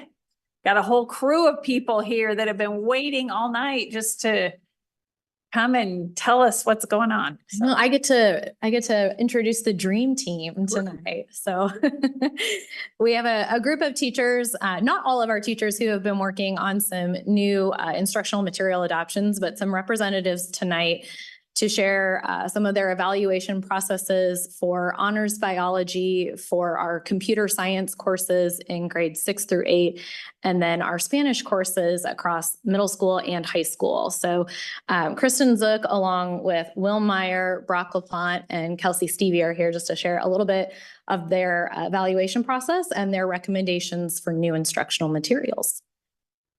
Okay, alrighty. Hello, good evening. We are going to just go through a little bit of the process. I know you guys have seen us as we've been going through this the last few months. So we're really just here to share with you the data results from the pilots that we did for those 3 courses. And I've had the pleasure of working through this with some amazing teacher teams. They do the evaluations and they will make these decisions on what products they think are the best. And this all supports our student success as part of our strategic plan. You guys can read there. And I want to go a little bit through the timeline just so you guys know where we are in this process. We started back at the very beginning of January looking through all of those materials. And that's when the teachers pre-screen those resources, and you guys have the data from those pre-screens from the teachers. Those are on board docs, I want to say in February or March 25th. We then held a public participation event. Our Education Advisory Council then looked through those various materials, and we then were given approval to pilot. So this group of teachers are some of the teachers who then piloted with students in their classrooms. And then they go back and reevaluate to make sure that those products work the way that they thought they did or didn't, and then made a determination on which ones they thought would be the best to support them and the students in those courses. So here are some of those results. Do you want to come share those? Let me go through. First, we have honors biology. So we have Will and Brock are both here to talk about that a little bit. Hello, good evening. Will Meyer, I think I've probably met all of you, if not, high school teacher, biology and anatomy, physiology. And we, as Kristen said, have been looking at and thankfully have been allowed to adopt our honors biology class for next year. That's for freshmen. Ever since I've been here since 2010, we have not had that option. So that we're really looking forward to that. But because of that, we need a textbook that aligns with that. So we've started this process all the way back the fall semester, getting pulled out a day in the spring semester as well to work with Kristen and Brock and Jackson Alex, who's another biology teacher at the high school, to look at some textbooks that would align with the standards that we want and also with the platforms, both virtual online for students and teachers, and also hard copy versions. So going through those, we basically looked at 5 different textbooks and we came upon 2 that were far and away the best. For a variety of reasons, which are in those rubrics listed.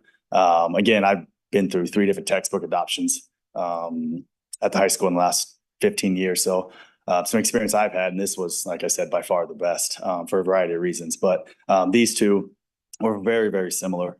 They're both actually the same developer, same production company as well. As you can tell, one is more of an AP and one is more of a high school honors with AP ability. And that's going to be basically the difference in the 2. As the ratings in your books, I might be getting ahead of myself a little bit. One is 100 and one is 98. So if I have a student that looking forward to that grade, either one of those, honestly. But the only difference is the one that scored a 98, the minor difference was it didn't have as many of the foundational content knowledges coming from the middle school life sciences. It was already geared for like seniors or college bound. Whereas we want to build a little bit on that foundation from the middle school, and we want to revisit that before we amp it up. It didn't have as many of those features. It didn't have as many of those the content itself, but also the ability to pull from and do a quick little skills test, do a quick little pre-quizzes, pre-tests, you know, to get where their foundational knowledge is, to do a data assessment. It didn't have as many of those resources. Everything else was perfectly aligned, as you can tell, like I said, those same companies sell, but the 10th edition is the one we want to go with. So Brock, would you like to say anything, or if there's anything else? I kind of stole it all from you. Sorry. Brock. I have to say something. Yeah, you got to see, but you said it for now. No, yeah, both Campbell books kind of stuck out drastically, and one was kind of the online portal it offered for teachers and students, especially going into iPads now.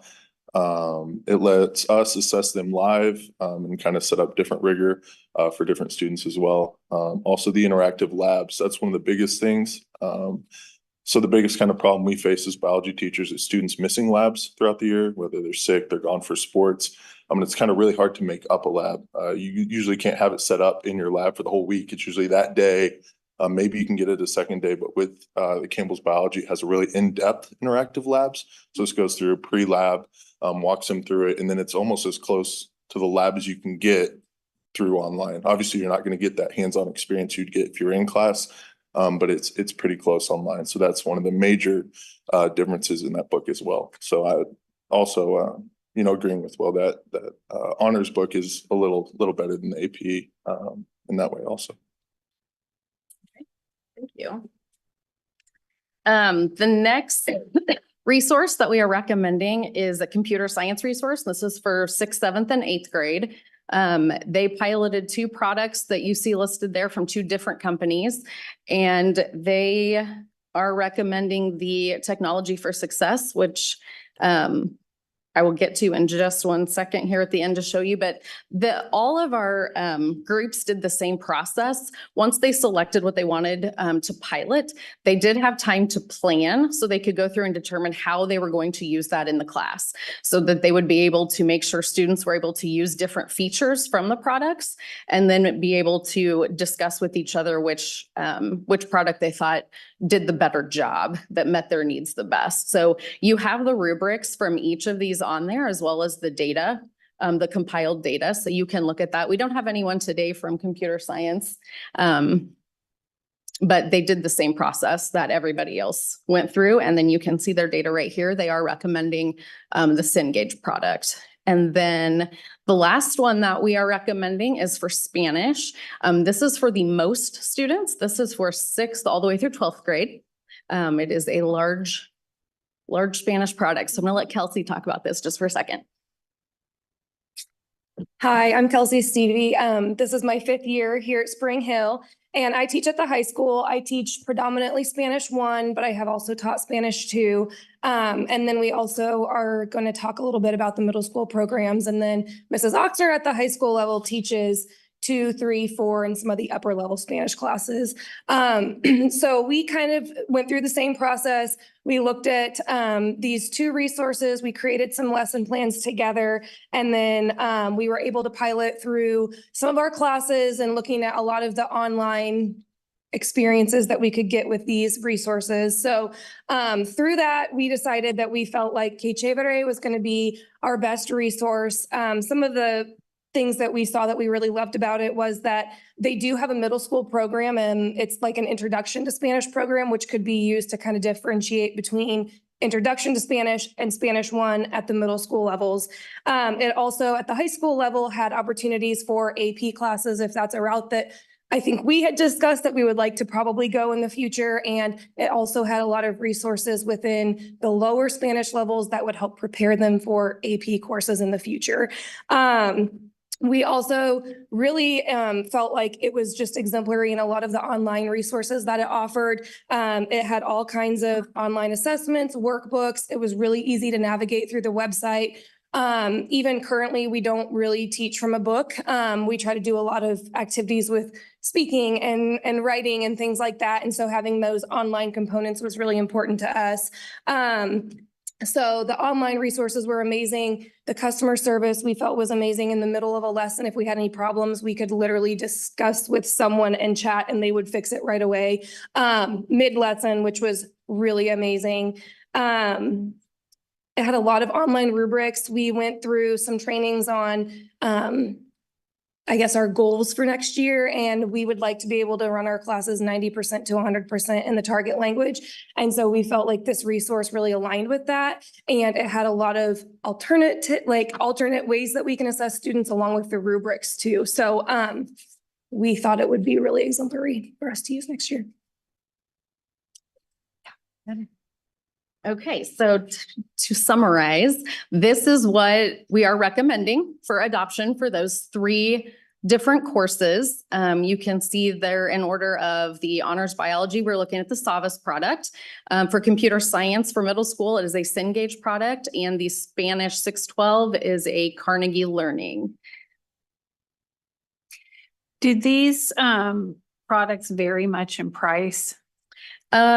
Yes and no. So the biology honors course is actually going to be your most expensive per student because it is a higher ed. So it is actually a college resource. And so they are kind of in their own bracket of pricing. Yeah.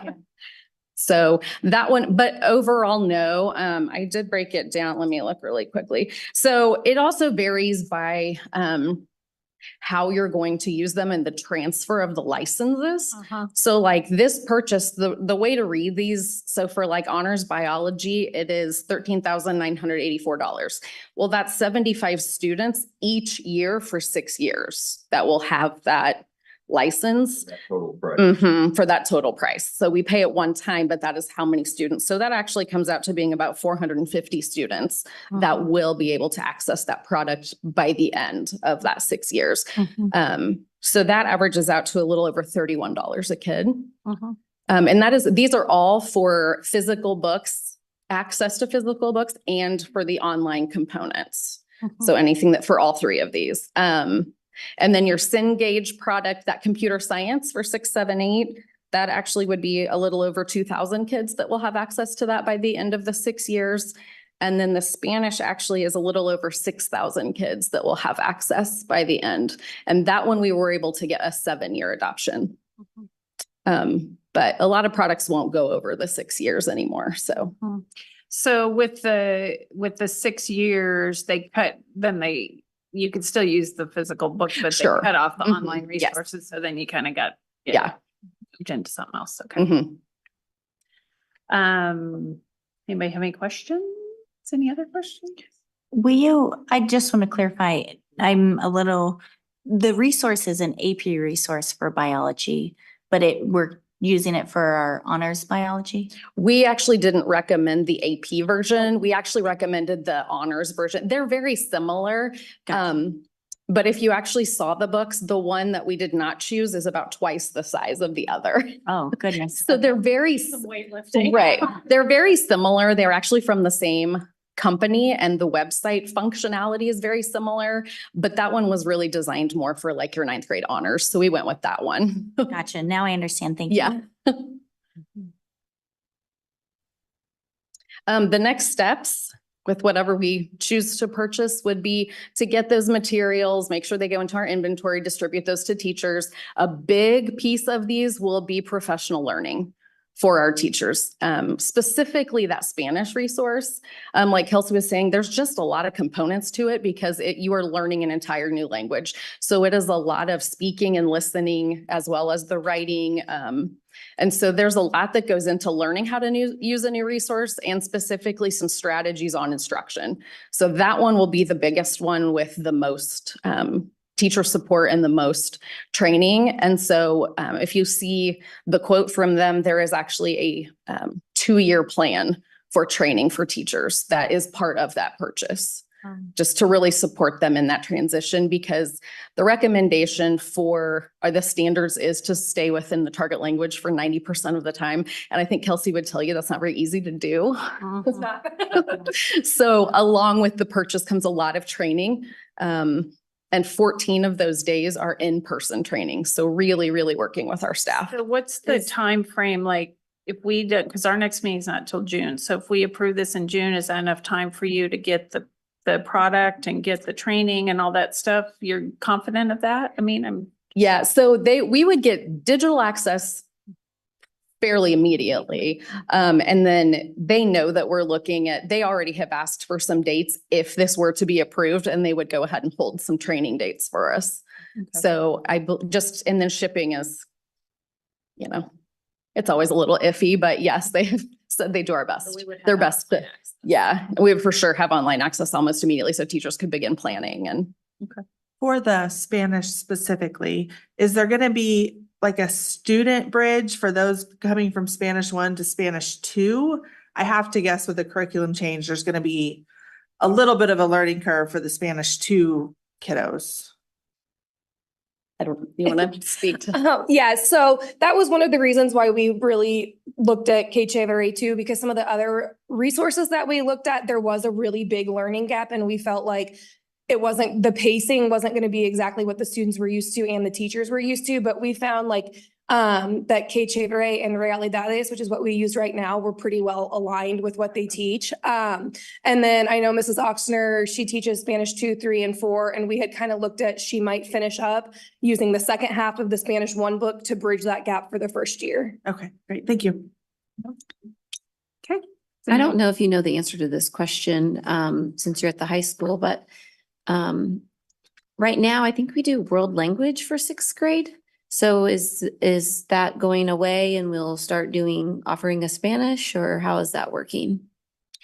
So what we're looking at, this is going to be a large portion of that class, but what we actually are looking at right now, they do some ASL as part of that class. So we'll be looking at something to support that side, but this company doesn't have anything like that for them. So this is really our big comprehensive adoption. And then we'll be looking for some supplemental materials to support that exploration class that has a little bit of the other in there. But since Spanish is the one that we have that extends all the way through 12th grade, we really want to make sure that we get a really good foundation for that one specifically, while allowing kids to explore some of the others. So we'll be looking again at some more supplementary type materials for that. Very good. Is there more to your presentation? No. Or is this it? No. Okay. Can I ask one request? I would love a video of the Spanish karaoke lesson. That would be really. Did you use that during your pilot, Kelsey? No, I did not. Okay. I'd love to see my kid doing that. So I mean, we can arrange for that. I would really enjoy that. Okay. Okay. Do you guys have any questions? Any other questions? No, so we're going to push this to the next meeting for an action item. Typically, I mean, we bring things for discussion and then action separate, but I mean, it's your decision. I mean, typically if the the protocol has been, Yeah, I the think next meeting would be the June. Yeah, I think if the timing's okay, we need to give it that space, just to give it the space. that it's traditionally- I'm okay with that but the one thing I was going to ask is I really liked your slide that kind of just broke it out, the 3 recommendations, the price, the students. And if you could just extrapolate the math so that it just shows the cost per student. Per student? Yeah. Sure. Absolutely. Just that one slide. Make it Yeah. easy for us. Yes, I can do that. Okay. Anybody else have any other questions? Okay.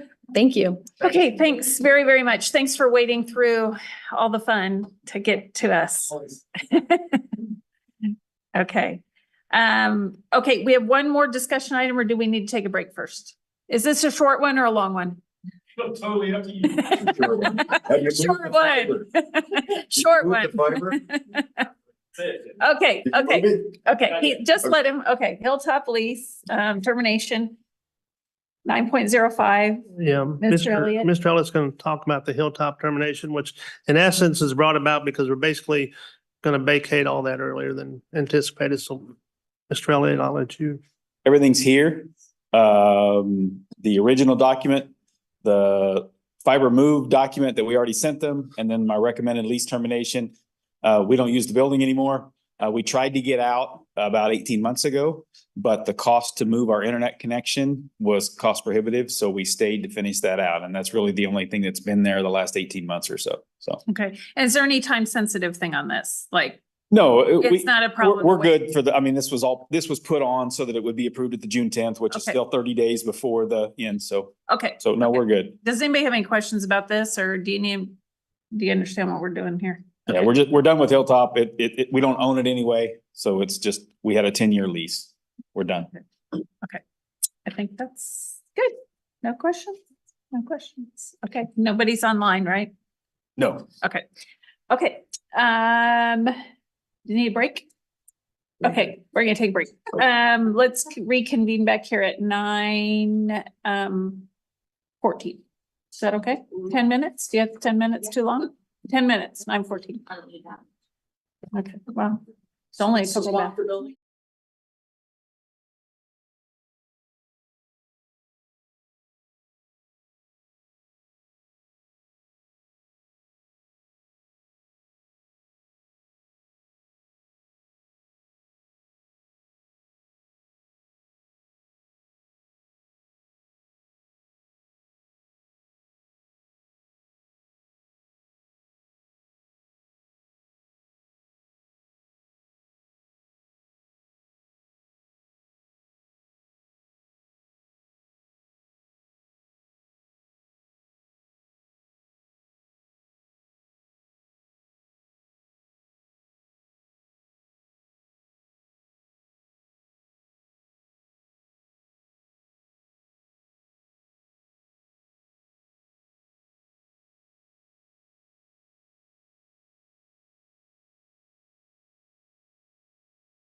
I'll go real quick, and both of these, I think, kind of touch on Mr. Delphia.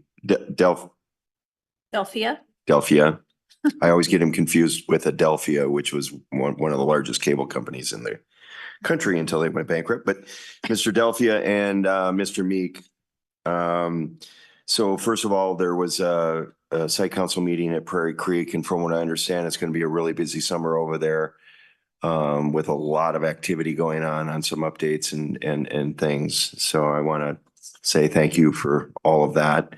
And then I also sat in on the Spring Hill Rec board meeting, and I want to commend Kylie once again. I guess you guys finally got to terms on an actual agreement for the ECC for next year. So thank you. Okay. Anybody else have any board Well, members? I have been busy. I will say I went to the Chef Annual Golf Tournament. Great turnout as always. Thank you for everyone who puts their time and energy into that. And we got to honor some really wonderful students with scholarships, or Chef honored them. So, thank you to all our partners that always contribute and participate, because without them, it wouldn't be possible. I went to the Forest Spring Site Council meeting. That site council is run incredibly different than any other site council I've ever been on. Their president is a parent, and a lot of the input comes from the parents. So it's very, very, very cool.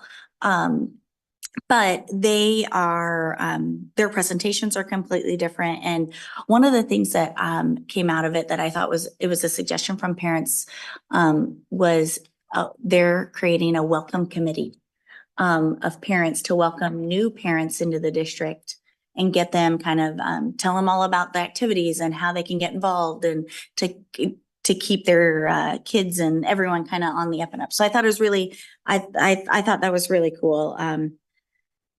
And then I attended the Spring Hill High School Site Council meeting. Prom was attended by 395 students. That's amazing. From what Mr. Williams says, is we've pretty much outgrown the tent. So, it'll be exciting to see what comes next year. We have, 3 kids that went to the governor's banquet, that meaning they're the top 1% of their class. I believe I'm going to say this right, in Kansas. So is that, okay, thank you. School. Of each school. Isn't it each school? Their top 1% is honored by the. 1% of each. So some districts might have 1, some might have, depending on how large. We used to have 2 and now we have 3. Gotcha. Okay, I understand. And then something that I found really interesting is they're piloting a phone. I don't even know what to call it, like a program where the phones go into a case at the beginning of class and they don't come out until later in the class. And they're doing it this spring. It's only one section. It might be the science teachers or the ELA. It's one of the sections. And I think they've offered like extra credit if you participate or something like that. But I'm eager to see what happens there and what comes of that. So, exciting things happening there. Hold. I feel like there's one more thing I went to, but I don't have it in my notes. So that's my report. Okay, I also went to a couple site council meetings, the last ones of the year for both these schools. One was at Wolf Creek and one was at the Early Learning Academy. So it was the last one for Miss Barnhill. So there, I guess they run it like a normal one, because what you're saying is completely different than what I've experienced. But they had the occupational therapist and the physical therapist there that day talking about all the wonderful things that they do with the little kids at the Early Learning Academy. And they don't they're not there just to help the special ed kids. They work with all the kids at the school, and they showed a really cool video of a little girl that was with a walker at the beginning of the school year, and just last month she was walking alone based on just because of all the work that this amazing physical therapist has done with her, and the parents were just in tears, you know, and I was too, actually, watching the video, because it was so amazing to see how far this little girl had come. But they work with all the gross motor skills, and they do lots of different activities. And basically what they have found is that these motor skills are very much connected to academic achievement. So for them to be working on these skills with these kids at such a young age is really going to help them learning in the future. And then at Wolf Creek, they talked a lot about the PLCs and the vertical and how they're doing that there and how important that is. So I hope that we can get more information if all the schools are doing that. And then they really talked a lot about the Leader in Me program. So they've had a lot of success with the kids coming up with different leadership roles at the beginning of the school year, and then really embracing those roles and how it's really helped them to stay accountable for the whole school year. And they've really seen a shift in the culture as the years gone on. So they really like that program there. That's it. Anyone else? Okay, I just had a couple of things. There is a thank you note that the board received from some parents of one of our teachers of the year. So I'm going to pass that around and pass that down from the teacher of the year banquet. Also wanted to kind of formally from the dais recognize that last week was Staff Appreciation Week. So I know some of you went out, and I went to 1 or 2 buildings and went and helped distribute gifts to all our staff. So I hope all of them know how much they're valued. Dr. Luttrell and Dr. Robinson, there is a gift on your place from the board. Since you were out recognizing everybody else, here's a chance for us to recognize you. Say thank you for all the hard work that you do. So yes. Yay. Yeah, I went to Dayton Creek Site Council Dayton Creek, and it was basically everything you heard in that video on the good news recognitions and announcements. So I won't do that anymore. I would like to remind you, because I have not done this yet, that there is a form that Rachel put out to enter what sessions you went to at the National School Board Conference and what things you learned and gleaned, so we can capture those things. So if they come up, we can refer to those in discussion, or if we want to look into any of the things that we attended. And I think that is it for me. Did you have anything, April? No? Okay, we do need an executive session. And the motion should be on there. So how much time do we need for this first part of this executive session, Dr. Luttrell? You know how much time we need? You know how much time we need? You just prove it's 5 minutes, but no, it's a supplemental for you. You'll be given a list of all the individuals that are being recommended for our coaching and sponsorships next year. And then I think we're going to talk about another personnel matters item. Yeah, so let's start out with 30 minutes. Sound good? Okay. Go ahead. You want to give the motion? Yeah, this one is where. It's okay, just read it.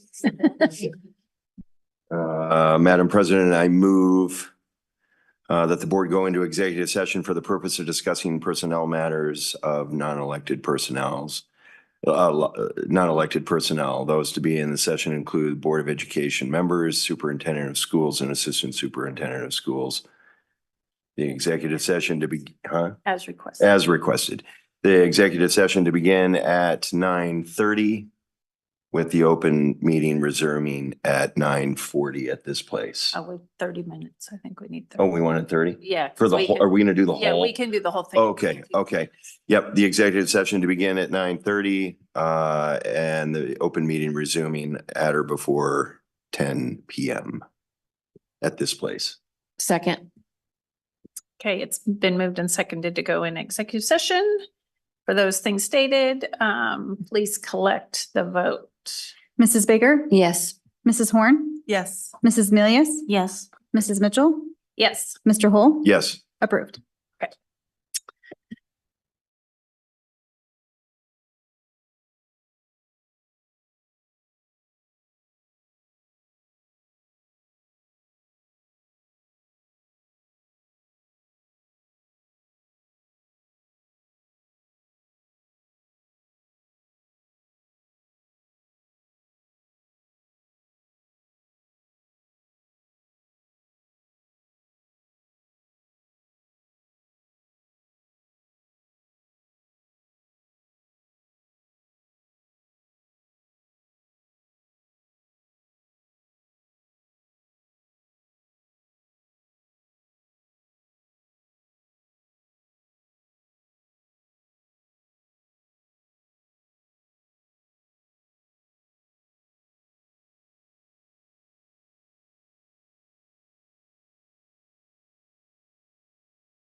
It should be it.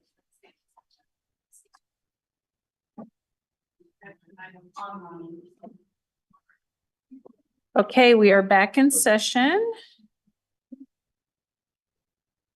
Okay, you ready?